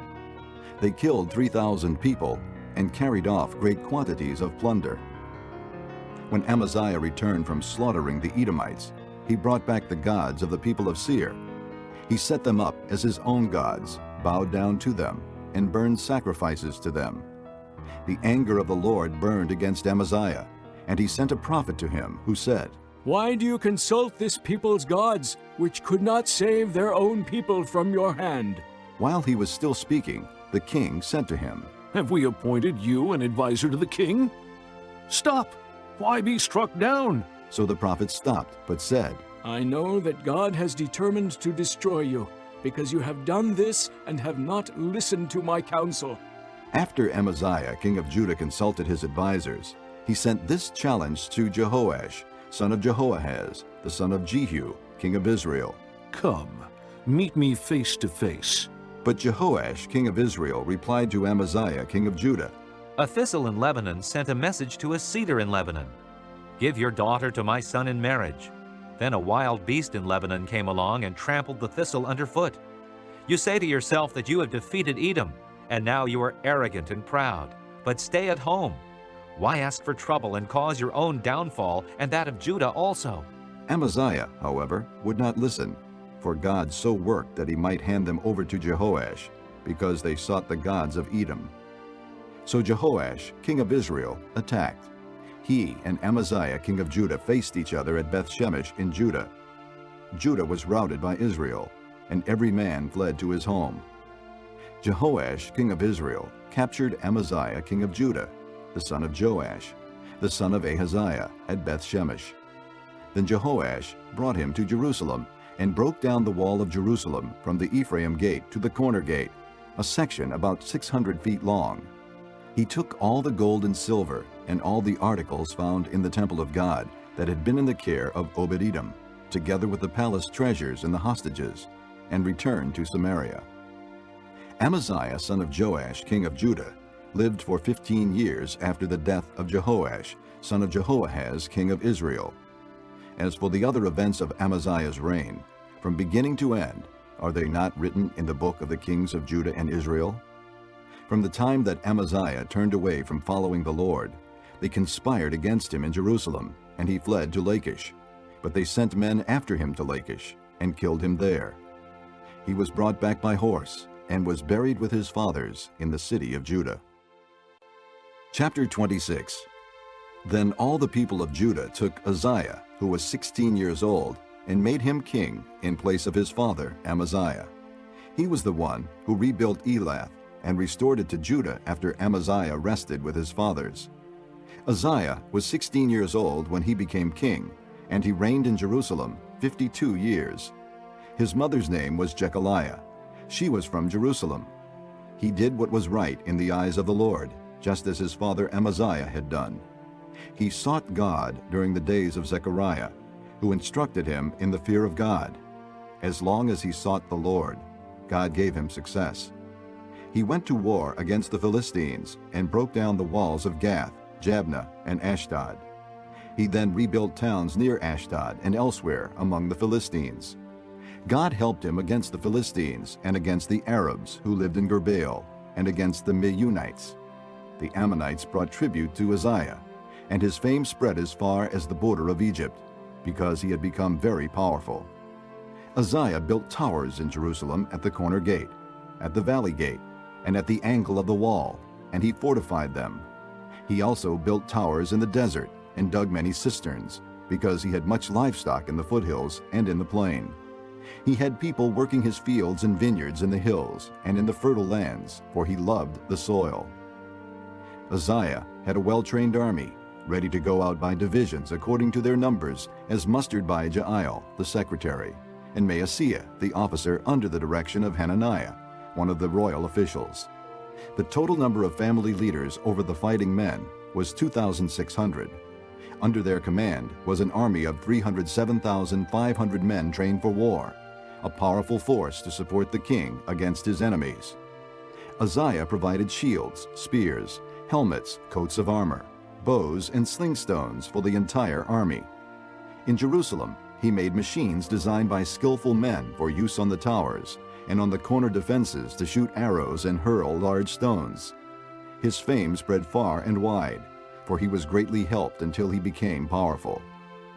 But after Uzziah became powerful, his pride led to his downfall. He was unfaithful to the Lord his God, and entered the temple of the Lord to burn incense on the altar of incense. Azariah the priest, with 80 other courageous priests of the Lord, followed him in. They confronted him and said, "It is not right for you, Uzziah, to burn incense to the Lord. That is for the priests, the descendants of Aaron, who have been consecrated to burn incense. Leave the sanctuary, for you have been unfaithful, and you will not be honored by the Lord God." Uzziah, who had a censer in his hand ready to burn incense, became angry. While he was raging at the priests in their presence before the incense altar in the Lord's temple, leprosy broke out on his forehead. When Azariah the chief priest and all the other priests looked at him, they saw that he had leprosy on his forehead. So they hurried him out. Indeed, he himself was eager to leave, because the Lord had afflicted him. King Uzziah had leprosy until the day he died. He lived in a separate house, leprous and excluded from the temple of the Lord. Jotham, his son, had charge of the palace and governed the people of the land. The other events of Uzziah's reign, from beginning to end, are recorded by the prophet Isaiah, son of Amoz. Uzziah rested with his fathers and was buried near them in a field for burial that belonged to the kings, for people said, "He had leprosy." And Jotham his son succeeded him as king. Chapter 27. Jotham was 25 years old when he became king, and he reigned in Jerusalem 16 years. His mother's name was Jerusha, daughter of Zadok. He did what was right in the eyes of the Lord, just as his father Uzziah had done. But unlike him, he did not enter the temple of the Lord. The people, however, continued their corrupt practices. Jotham rebuilt the upper gate of the temple of the Lord and did extensive work on the wall at the hill of Ophel. He built towns in the Judean hills and forts and towers in the wooded areas. Jotham made war on the king of the Ammonites and conquered them.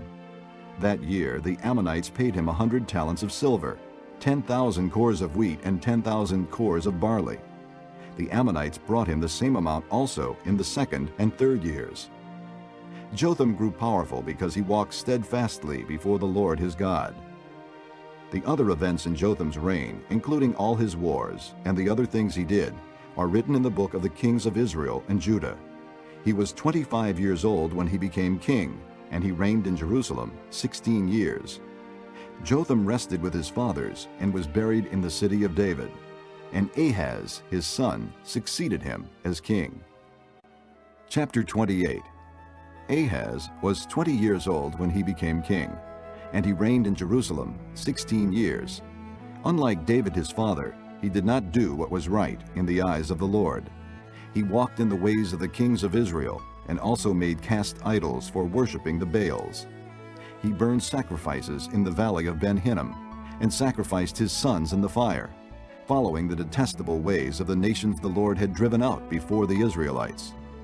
He offered sacrifices and burned incense at the high places, on the hilltops, and under every spreading tree. Therefore the Lord his God handed him over to the king of Aram. The Arameans defeated him, and took many of his people as prisoners and brought them to Damascus. He was also given into the hands of the king of Israel, who inflicted heavy casualties on him. In one day, Pekah, son of Remaliah, killed 120,000 soldiers in Judah, because Judah had forsaken the Lord, the God of their fathers. Zichri, an Ephraimite warrior, killed Maaseiah, the king's son, Azrikam, the officer in charge of the palace, and Elkanah, second to the king. The Israelites took captive from their kinsmen 200,000 wives, sons, and daughters. They also took a great deal of plunder, which they carried back to Samaria. But a prophet of the Lord named Oded was there, and he went out to meet the army when it returned to Samaria.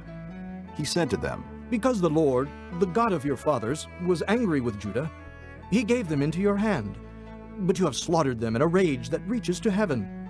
And now you intend to make the men and women of Judah and Jerusalem your slaves. But aren't you also guilty of sins against the Lord your God? Now listen to me. Send back your fellow countrymen you have taken as prisoners, for the Lord's fierce anger rests on you." Then some of the leaders in Ephraim, Azariah, son of Jehohanan, Berechiah, son of Meshillemoth, Jehizkiah, son of Shallum, and Amasa, son of Hadlai, confronted those who were arriving from the war. "You must not bring those prisoners here," they said, "or we will be guilty before the Lord. Do you intend to add to our sin and guilt? For our guilt is already great, and his fierce anger rests on Israel." So the soldiers gave up the prisoners and plunder in the presence of the officials and all the assembly. The men designated by name took the prisoners, and from the plunder they clothed all who were naked. They provided them with clothes and sandals, food and drink, and healing balm. All those who were weak they put on donkeys. So they took them back to their fellow countrymen at Jericho, the city of palms, and returned to Samaria. At that time King Ahaz sent to the king of Assyria for help. The Edomites had again come and attacked Judah and carried away prisoners, while the Philistines had raided towns in the foothills and in the Negev of Judah. They captured and occupied Beth-Shemesh, Ajalon, and Gederoth, as well as Soko, Timnah, and Gimzo, with their surrounding villages.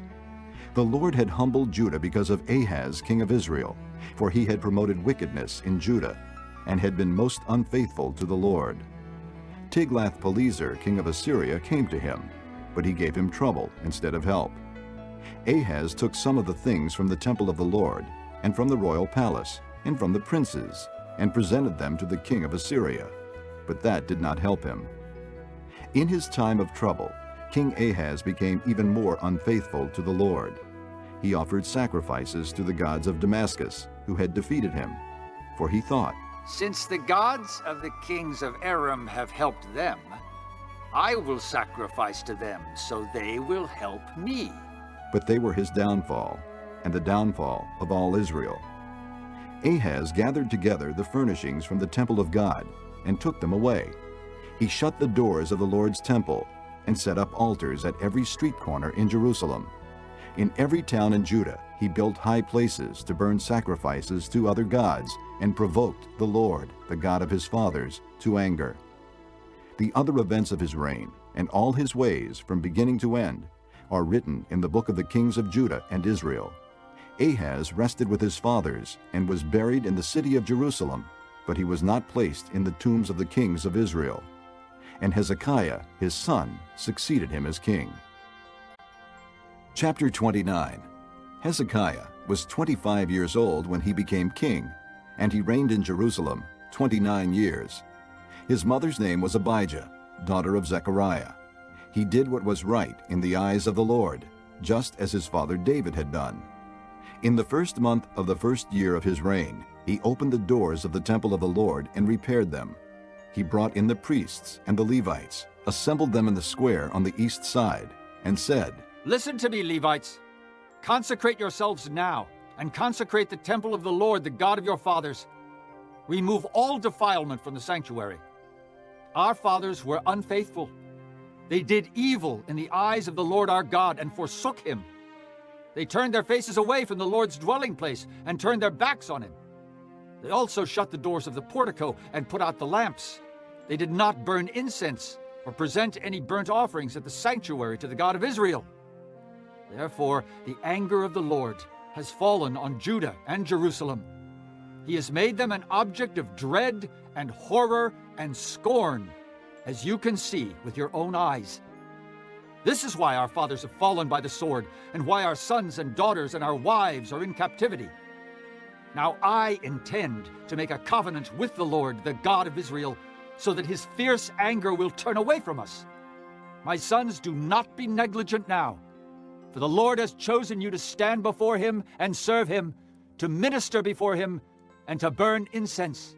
Then these Levites set to work, from the Kohathites, Mahath, son of Amasai, and Joel, son of Azariah, from the Merarites, Kish, son of Abdi, and Azariah, son of Jehalalel, from the Gershonites, Joah, son of Zimmah, and Eden, son of Joah, from the descendants of Elizaphan, Shimri, and Jael, from the descendants of Asaph, Zechariah, and Mattaniah, from the descendants of Heman, Jehiel, and Shimei, from the descendants of Jeduthun, Shemaiah, and Uzziel. When they had assembled their brothers and consecrated themselves, they went in to purify the temple of the Lord, as the king had ordered, following the word of the Lord. The priests went into the sanctuary of the Lord to purify it. They brought out to the courtyard of the Lord's temple everything unclean that they found in the temple of the Lord. The Levites took it and carried it out to the Kidron Valley. They began the consecration on the first day of the first month, and by the 8th day of the month they reached the portico of the Lord. For 8 more days they consecrated the temple of the Lord itself, finishing on the 16th day of the first month. Then they went in to King Hezekiah and reported, "We have purified the entire temple of the Lord, the altar of burnt offering with all its utensils, and the table for setting out the consecrated bread with all its articles. We have prepared and consecrated all the articles that King Ahaz removed in his unfaithfulness while he was king. They are now in front of the Lord's altar." Early the next morning, King Hezekiah gathered the city officials together and went up to the temple of the Lord. They brought 7 bulls, 7 rams, 7 male lambs, and 7 male goats as a sin offering for the kingdom, for the sanctuary, and for Judah. The king commanded the priests, the descendants of Aaron, to offer these on the altar of the Lord. So they slaughtered the bulls, and the priests took the blood and sprinkled it on the altar. Next, they slaughtered the rams and sprinkled their blood on the altar. Then they slaughtered the lambs and sprinkled their blood on the altar. The goats for the sin offering were brought before the king and the assembly, and they laid their hands on them. The priests then slaughtered the goats and presented their blood on the altar for a sin offering to atone for all Israel, because the king had ordered the burnt offering and the sin offering for all Israel. He stationed the Levites in the temple of the Lord with cymbals, harps, and lyres, in the way prescribed by David and Gad, the king's seer, and Nathan the prophet. This was commanded by the Lord through his prophets. So the Levites stood ready with David's instruments, and the priests with their trumpets. Hezekiah gave the order to sacrifice the burnt offering on the altar. As the offering began, singing to the Lord began also, accompanied by trumpets and the instruments of David, king of Israel. The whole assembly bowed in worship, while the singers sang and the trumpeters played. All this continued until the sacrifice of the burnt offering was completed. When the offerings were finished, the king and everyone present with him knelt down and worshipped. King Hezekiah and his officials ordered the Levites to praise the Lord with the words of David and of Asaph the seer. So they sang praises with gladness and bowed their heads and worshipped. Then Hezekiah said, "You have now dedicated yourselves to the Lord. Come and bring sacrifices and thank offerings to the temple of the Lord." So the assembly brought sacrifices and thank offerings, and all whose hearts were willing brought burnt offerings. The number of burnt offerings the assembly brought was 70 bulls, 100 rams, and 200 male lambs, all of them for burnt offerings to the Lord. The animals consecrated as sacrifices amounted to 600 bulls and 3,000 sheep and goats. The priests, however, were too few to skin all the burnt offerings, so their kinsmen, the Levites, helped them until the task was finished, and until other priests had been consecrated, for the Levites had been more conscientious in consecrating themselves than the priests had been. There were burnt offerings in abundance, together with the fat of the fellowship offerings and the drink offerings that accompanied the burnt offerings. So the service of the temple of the Lord was reestablished. Hezekiah and all the people rejoiced at what God had brought about for his people, because it was done so quickly. Chapter 30. Hezekiah sent word to all Israel and Judah, and also wrote letters to Ephraim and Manasseh, inviting them to come to the temple of the Lord in Jerusalem and celebrate the Passover to the Lord, the God of Israel. The king and his officials and the whole assembly in Jerusalem decided to celebrate the Passover in the 2nd month. They had not been able to celebrate it at the regular time because not enough priests had consecrated themselves, and the people had not assembled in Jerusalem. The plan seemed right both to the king and to the whole assembly. They decided to send a proclamation throughout Israel, from Beersheba to Dan, calling the people to come to Jerusalem and celebrate the Passover to the Lord, the God of Israel. It had not been celebrated in large numbers according to what was written. At the king's command, couriers went throughout Israel and Judah with letters from the king and from his officials, which read, People of Israel, return to the Lord, the God of Abraham, Isaac, and Israel, that he may return to you who are left, who have escaped from the hand of the kings of Assyria. Do not be like your fathers and brothers, who were unfaithful to the Lord, the God of their fathers, so that he made them an object of horror, as you see. Do not be stiff-necked, as your fathers were. Submit to the Lord. Come to the sanctuary, which he has consecrated forever. Serve the Lord your God, so that his fierce anger will turn away from you. If you return to the Lord, then your brothers and your children will be shown compassion by their captors and will come back to this land. For the Lord your God is gracious and compassionate. He will not turn his face from you if you return to him. The couriers went from town to town in Ephraim and Manasseh, as far as Zebulun, but the people scorned and ridiculed them. Nevertheless, some men of Asher, Manasseh, and Zebulun humbled themselves and went to Jerusalem. Also in Judah, the hand of God was on the people to give them unity of mind, to carry out what the king and his officials had ordered, following the word of the Lord. A very large crowd of people assembled in Jerusalem to celebrate the Feast of Unleavened Bread in the 2nd month. They removed the altars in Jerusalem and cleared away the incense altars and threw them into the Kidron Valley. They slaughtered the Passover lamb on the 14th day of the 2nd month. The priests and the Levites were ashamed and consecrated themselves and brought burnt offerings to the temple of the Lord. Then they took up their regular positions as prescribed in the law of Moses, the man of God. The priests sprinkled the blood handed to them by the Levites. Since many in the crowd had not consecrated themselves, the Levites had to kill the Passover lambs for all those who were not ceremonially clean and could not consecrate their lambs to the Lord. Although most of the many people who came from Ephraim, Manasseh, Issachar, and Zebulun had not purified themselves, yet they ate the Passover, contrary to what was written. But Hezekiah prayed for them, saying, May the Lord, who is good, pardon everyone who sets his heart on seeking God, the Lord, the God of his fathers, even if he is not clean according to the rules of the sanctuary. And the Lord heard Hezekiah and healed the people. The Israelites who were present in Jerusalem celebrated the Feast of Unleavened Bread for 7 days with great rejoicing, while the Levites and priests sang to the Lord every day, accompanied by the Lord's instruments of praise. Hezekiah spoke encouragingly to all the Levites, who showed good understanding of the service of the Lord. For the 7 days they ate their assigned portion and offered fellowship offerings and praised the Lord, the God of their fathers. The whole assembly then agreed to celebrate the festival 7 more days. So for another 7 days they celebrated joyfully. Hezekiah, king of Judah, provided 1,000 bulls and 7,000 sheep and goats for the assembly, and the officials provided them with 1,000 bulls and 10,000 sheep and goats. A great number of priests consecrated themselves. The entire assembly of Judah rejoiced, along with the priests and Levites and all who had assembled from Israel, including the aliens who had come from Israel and those who lived in Judah. There was great joy in Jerusalem, for since the days of Solomon, son of David, king of Israel, there had been nothing like this in Jerusalem. The priests and the Levites stood to bless the people, and God heard them, for their prayer reached heaven, his holy dwelling place. Chapter 31.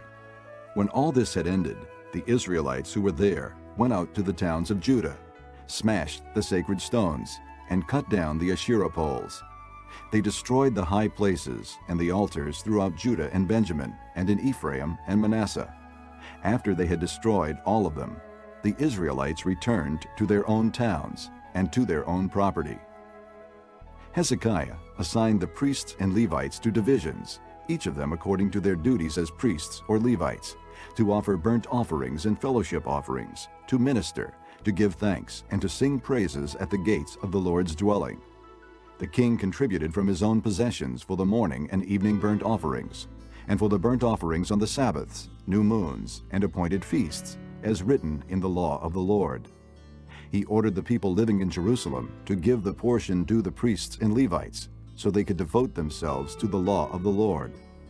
As soon as the order went out, the Israelites generously gave the first fruits of their grain, new wine, oil, and honey, and all that the fields produced. They brought a great amount, a tithe of everything. The men of Israel and Judah, who lived in the towns of Judah, also brought a tithe of their herds and flocks, and a tithe of the holy things dedicated to the Lord their God, and they piled them in heaps. They began doing this in the 3rd month, and finished in the 7th month.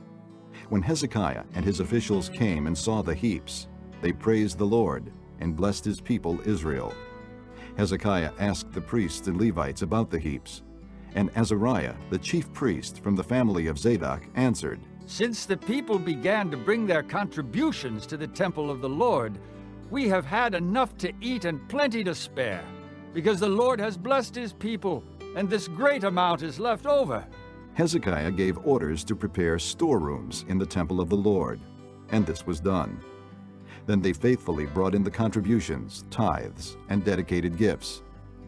Conaniah, a Levite, was in charge of these things, and his brother Shimei was next in rank. Jehiel, Azaziah, Nahath, Asahel, Jeremoth, Jozabad, Eliel, Ismachiah, Mahath, and Benaiah were supervisors under Conaniah and Shimei his brother, by appointment of King Hezekiah, and Azariah, the official in charge of the temple of God.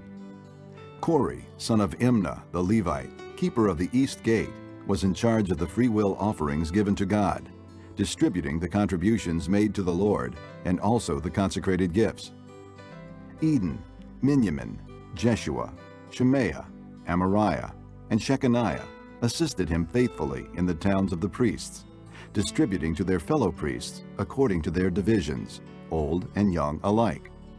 In addition, they distributed to the males 3 years old or more, whose names were in the genealogical records, all who would enter the temple of the Lord to perform the daily duties of their various tasks, according to their responsibilities and their divisions. And they distributed to the priests enrolled by their families in the genealogical records, and likewise to the Levites 20 years old or more, according to their responsibilities and their divisions. They included all the little ones, the wives, and the sons and daughters of the whole community listed in these genealogical records, for they were faithful in consecrating themselves. As for the priests, the descendants of Aaron, who lived on the farmlands around their towns or in any other towns, men were designated by name to distribute portions to every male among them, and to all who were recorded in the genealogies of the Levites.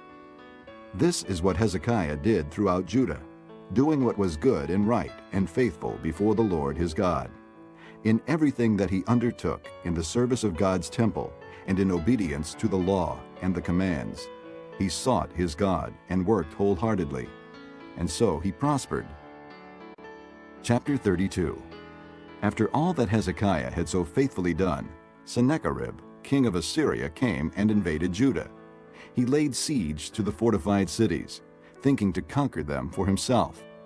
When Hezekiah saw that Sennacherib had come and that he intended to make war on Jerusalem, he consulted with his officials and military staff about blocking off the water from the springs outside the city, and they helped him. A large force of men assembled, and they blocked all the springs and the stream that flowed through the land. "Why should the kings of Assyria come and find plenty of water?" they said. Then he worked hard, repairing all the broken sections of the wall and building towers on it. He built another wall outside that one, and reinforced the supporting terraces of the city of David. He also made large numbers of weapons and shields. He appointed military officers over the people and assembled them before him in the square at the city gate, and encouraged them with these words, Be strong and courageous. Do not be afraid or discouraged because of the king of Assyria and the vast army with him. For there is a greater power with us than with him. With him is only the arm of flesh. But with us is the Lord our God to help us and to fight our battles. And the people gained confidence from what Hezekiah the king of Judah said. Later, when Sennacherib, king of Assyria, and all his forces were laying siege to Lachish, he sent his officers to Jerusalem with this message for Hezekiah king of Judah, and for all the people of Judah who were there. This is what Sennacherib king of Assyria says, On what are you basing your confidence that you remain in Jerusalem under siege? When Hezekiah says, The Lord our God will save us from the hand of the king of Assyria, he is misleading you to let you die of hunger and thirst. Did not Hezekiah himself remove this God's high places and altars, saying to Judah and Jerusalem, You must worship before one altar and burn sacrifices on it? Do you not know what I and my fathers have done to all the peoples of the other lands? Were the gods of those nations ever able to deliver their land from my hand? Who of all the gods of these nations that my fathers destroyed has been able to save his people from me? How then can your God deliver you from my hand? Now, do not let Hezekiah deceive you and mislead you like this. Do not believe him, for no god of any nation or kingdom has been able to deliver his people from my hand or the hand of my fathers. How much less will your God deliver you from my hand? Sennacherib's officers spoke further against the Lord God and against his servant Hezekiah. The king also wrote letters insulting the Lord, the God of Israel, and saying this against him, Just as the gods of the peoples of the other lands did not rescue their people from my hand, so the God of Hezekiah will not rescue his people from my hand. Then they called out in Hebrew to the people of Jerusalem who were on the wall, to terrify them and make them afraid in order to capture the city. They spoke about the God of Jerusalem as they did about the gods of the other peoples of the world, the work of men's hands. King Hezekiah and the prophet Isaiah son of Amoz cried out in prayer to heaven about this. And the Lord sent an angel who annihilated all the fighting men and the leaders and officers in the camp of the Assyrian king.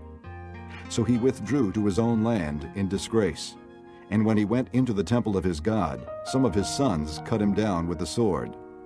So the Lord saved Hezekiah and the people of Jerusalem from the hand of Sennacherib king of Assyria, and from the hand of all others. He took care of them on every side. Many brought offerings to Jerusalem for the Lord, and valuable gifts for Hezekiah king of Judah. From then on, he was highly regarded by all the nations. In those days Hezekiah became ill, and was at the point of death. He prayed to the Lord, who answered him and gave him a miraculous sign. But Hezekiah's heart was proud, and he did not respond to the kindness shown him. Therefore the Lord's wrath was on him, and on Judah and Jerusalem. Then Hezekiah repented of the pride of his heart, as did the people of Jerusalem.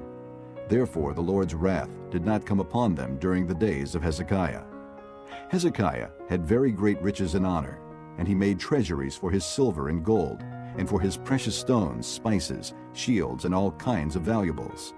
He also made buildings to store the harvest of grain, new wine, and oil. And he made stalls for various kinds of cattle, and pens for the flocks. He built villages and acquired great numbers of flocks and herds, for God had given him very great riches. It was Hezekiah who blocked the upper outlet of the Gihon spring and channeled the water down to the west side of the city of David. He succeeded in everything he undertook.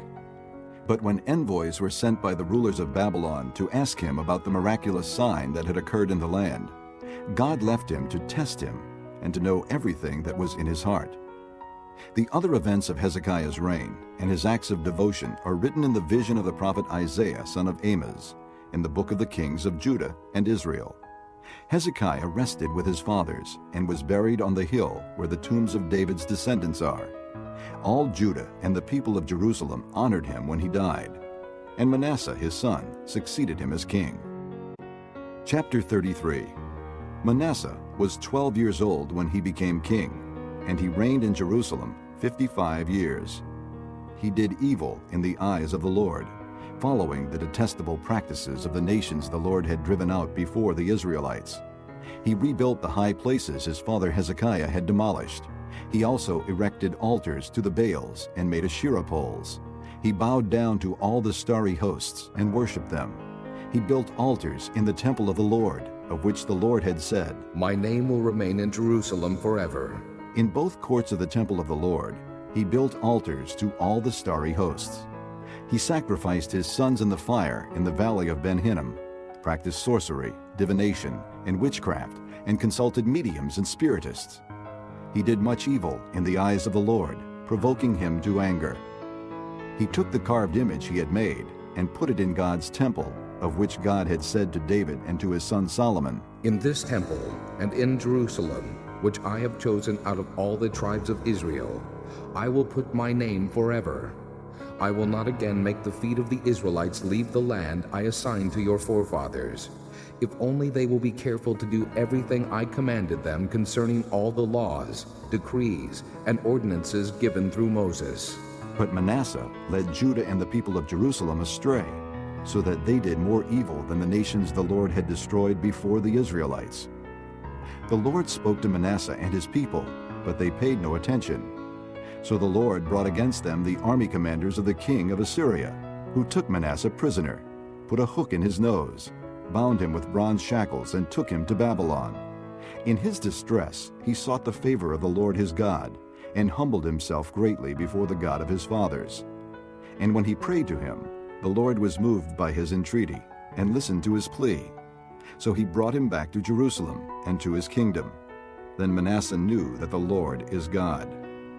Afterward, he rebuilt the outer wall of the city of David, west of the Gihon spring in the valley, as far as the entrance of the fish gate, and encircling the hill of Ophel. He also made it much higher. He stationed military commanders in all the fortified cities in Judah. He got rid of the foreign gods and removed the image from the temple of the Lord, as well as all the altars he had built on the temple hill and in Jerusalem. And he threw them out of the city. Then he restored the altar of the Lord and sacrificed fellowship offerings and thank offerings on it, and told Judah to serve the Lord, the God of Israel. The people, however, continued to sacrifice at the high places, but only to the Lord their God. The other events of Manasseh's reign, including his prayer to his God and the words the seers spoke to him in the name of the Lord, the God of Israel, are written in the annals of the kings of Israel. His prayer and how God was moved by his entreaty, as well as all his sins and unfaithfulness, and the sites where he built high places and set up Asherah poles and idols before he humbled himself, all are written in the records of the seers. Manasseh rested with his fathers and was buried in his palace, and Amon, his son, succeeded him as king. Amon was 22 years old when he became king, and he reigned in Jerusalem 2 years. He did evil in the eyes of the Lord, as his father Manasseh had done. Amon worshipped and offered sacrifices to all the idols Manasseh had made. But unlike his father Manasseh, he did not humble himself before the Lord. Amon increased his guilt. Ammon's officials conspired against him and assassinated him in his palace. Then the people of the land killed all who had plotted against King Ammon, and they made Josiah, his son, king in his place. Chapter 34.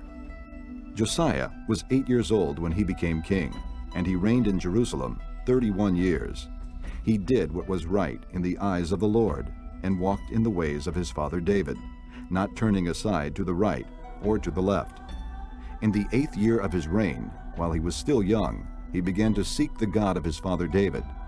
In his 12th year, he began to purge Judah and Jerusalem of high places, Asherah poles, carved idols, and cast images. Under his direction, the altars of the Baals were torn down. He cut to pieces the incense altars that were above them, and smashed the Asherah poles, the idols, and the images. These he broke to pieces and scattered over the graves of those who had sacrificed to them.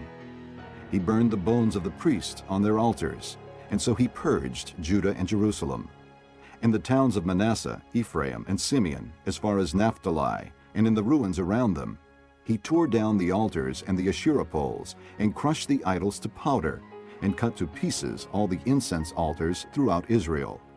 Then he went back to Jerusalem. In the 18th year of Josiah's reign, to purify the land and the temple, he sent Shaphan son of Azaliah and Maaseiah the ruler of the city, with Joah son of Joahaz the recorder, to repair the temple of the Lord his God. They went to Hilkiah the high priest, and gave him the money that had been brought into the temple of God, which the Levites, who were the doorkeepers, had collected from the people of Manasseh, Ephraim, and the entire remnant of Israel, and from all the people of Judah and Benjamin, and the inhabitants of Jerusalem. Then they entrusted it to the men appointed to supervise the work on the Lord's temple. These men paid the workers who repaired and restored the temple. They also gave money to the carpenters and builders to purchase dressed stone, and timber for joists and beams for the buildings that the kings of Judah had allowed to fall into ruin. The men did the work faithfully. Over them to direct them were Jahath and Obadiah, Levites descended from Merari, and Zechariah, and Meshullam, descended from Kohath. The Levites, all who were skilled in playing musical instruments, had charge of the laborers and supervised all the workers from job to job. Some of the Levites were secretaries, scribes, and doorkeepers. While they were bringing out the money that had been taken into the temple of the Lord, Hilkiah the priest found the book of the law of the Lord that had been given through Moses. Hilkiah said to Shaphan the secretary, "I have found the book of the law in the temple of the Lord." He gave it to Shaphan. Then Shaphan took the book to the king and reported to him, "Your officials are doing everything that has been committed to them. They have paid out the money that was in the temple of the Lord and have entrusted it to the supervisors and workers." Then Shaphan the secretary informed the king, "Hilkiah the priest has given me a book." And Shaphan read from it in the presence of the king. When the king heard the words of the law, he tore his robes.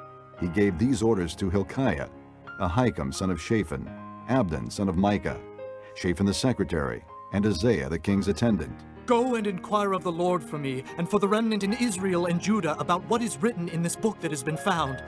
Great is the Lord's anger that is poured out on us, because our fathers have not kept the word of the Lord. They have not acted in accordance with all that is written in this book. Hilkiah and those the king had sent with him went to speak to the prophetess Huldah, who was the wife of Shallum, son of Takhath, the son of Hazarah, keeper of the wardrobe. She lived in Jerusalem, in the 2nd district. She said to them, "This is what the Lord, the God of Israel, says. Tell the man who sent you to me, this is what the Lord says. I am going to bring disaster on this place and its people. All the curses written in the book that has been read in the presence of the king of Judah. Because they have forsaken me and burned incense to other gods and provoked me to anger by all that their hands have made, my anger will be poured out on this place and will not be quenched. Tell the king of Judah, who sent you to inquire of the Lord, this is what the Lord, the God of Israel, says concerning the words you heard. Because your heart was responsive, and you humbled yourself before God when you heard what he spoke against this place and its people, and because you humbled yourself before me and tore your robes and wept in my presence, I have heard you, declares the Lord. Now I will gather you to your fathers, and you will be buried in peace. Your eyes will not see all the disaster I am going to bring on this place and on those who live here." So they took her answer back to the king. Then the king called together all the elders of Judah and Jerusalem. He went up to the temple of the Lord with the men of Judah, the people of Jerusalem, the priests and the Levites, all the people from the least to the greatest.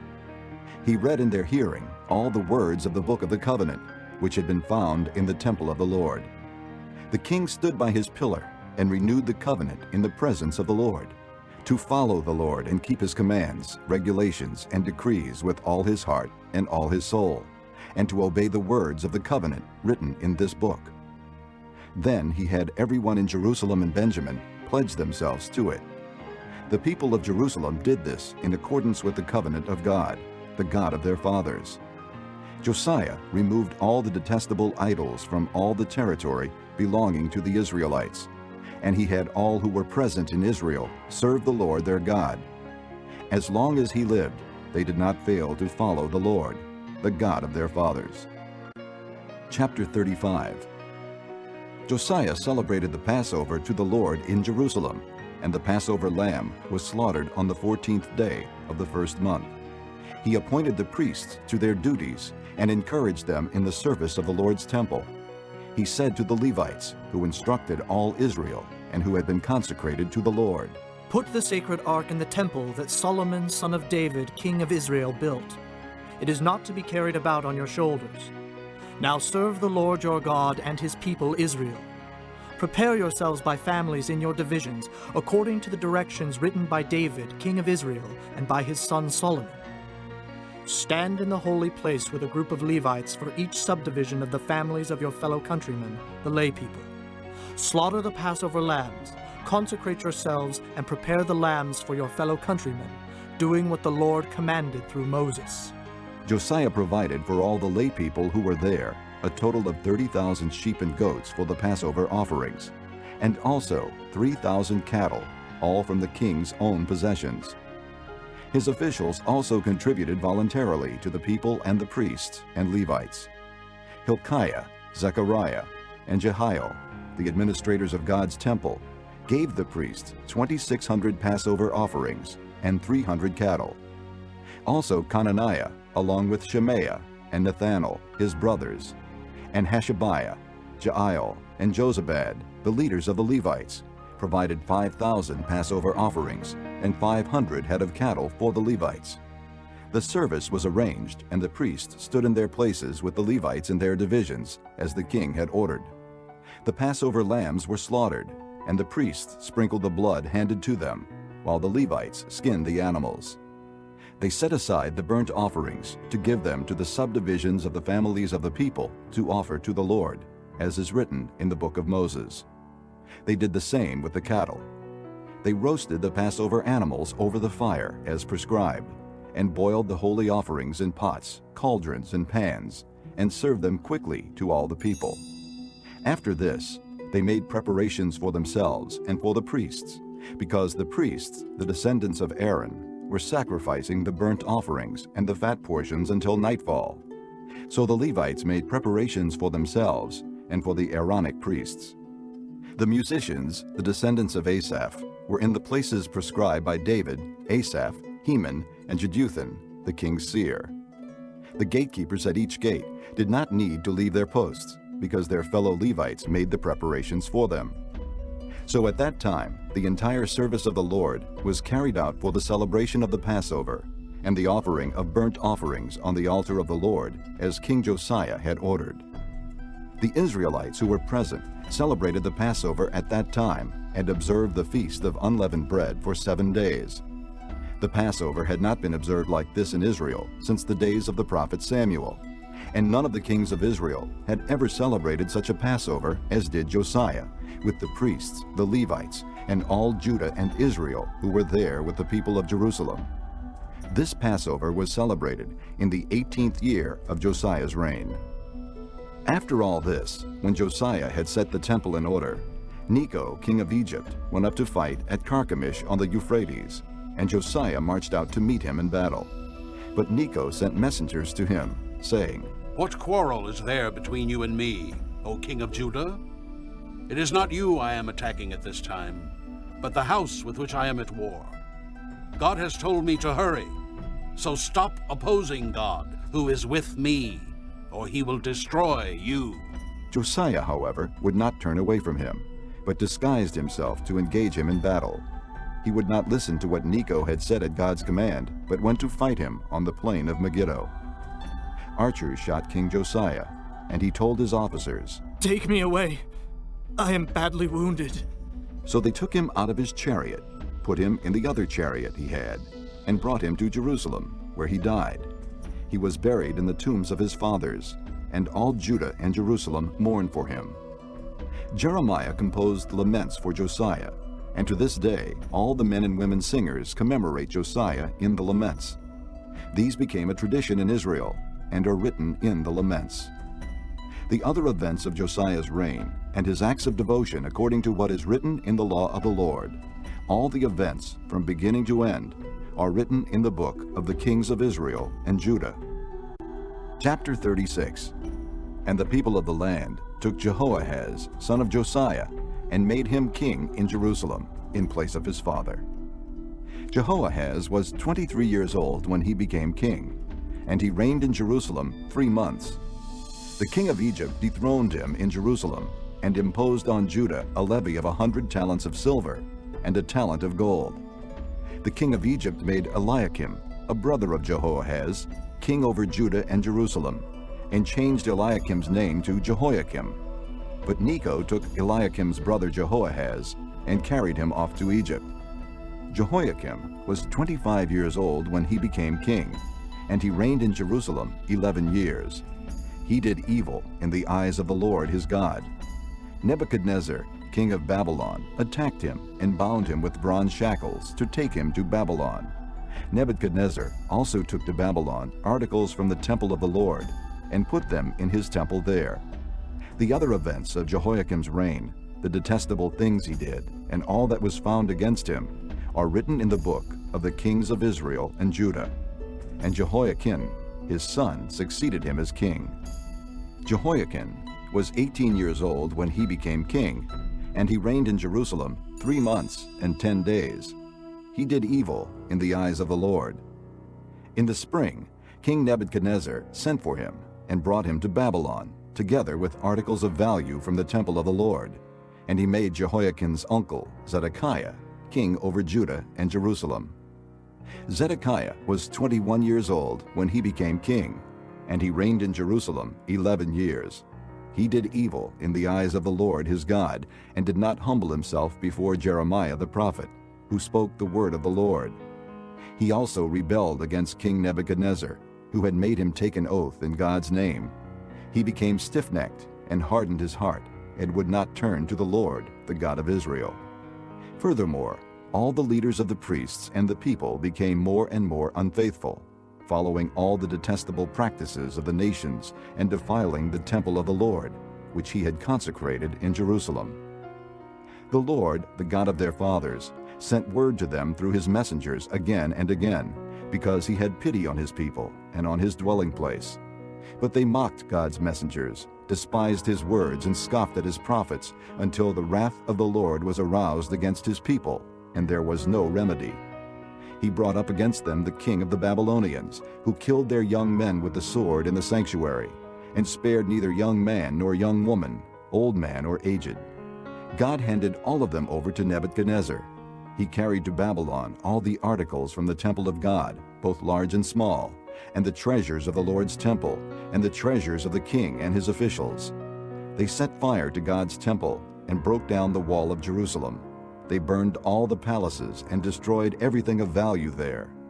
He carried into exile to Babylon the remnant who escaped from the sword, and they became servants to him and his sons until the kingdom of Persia came to power.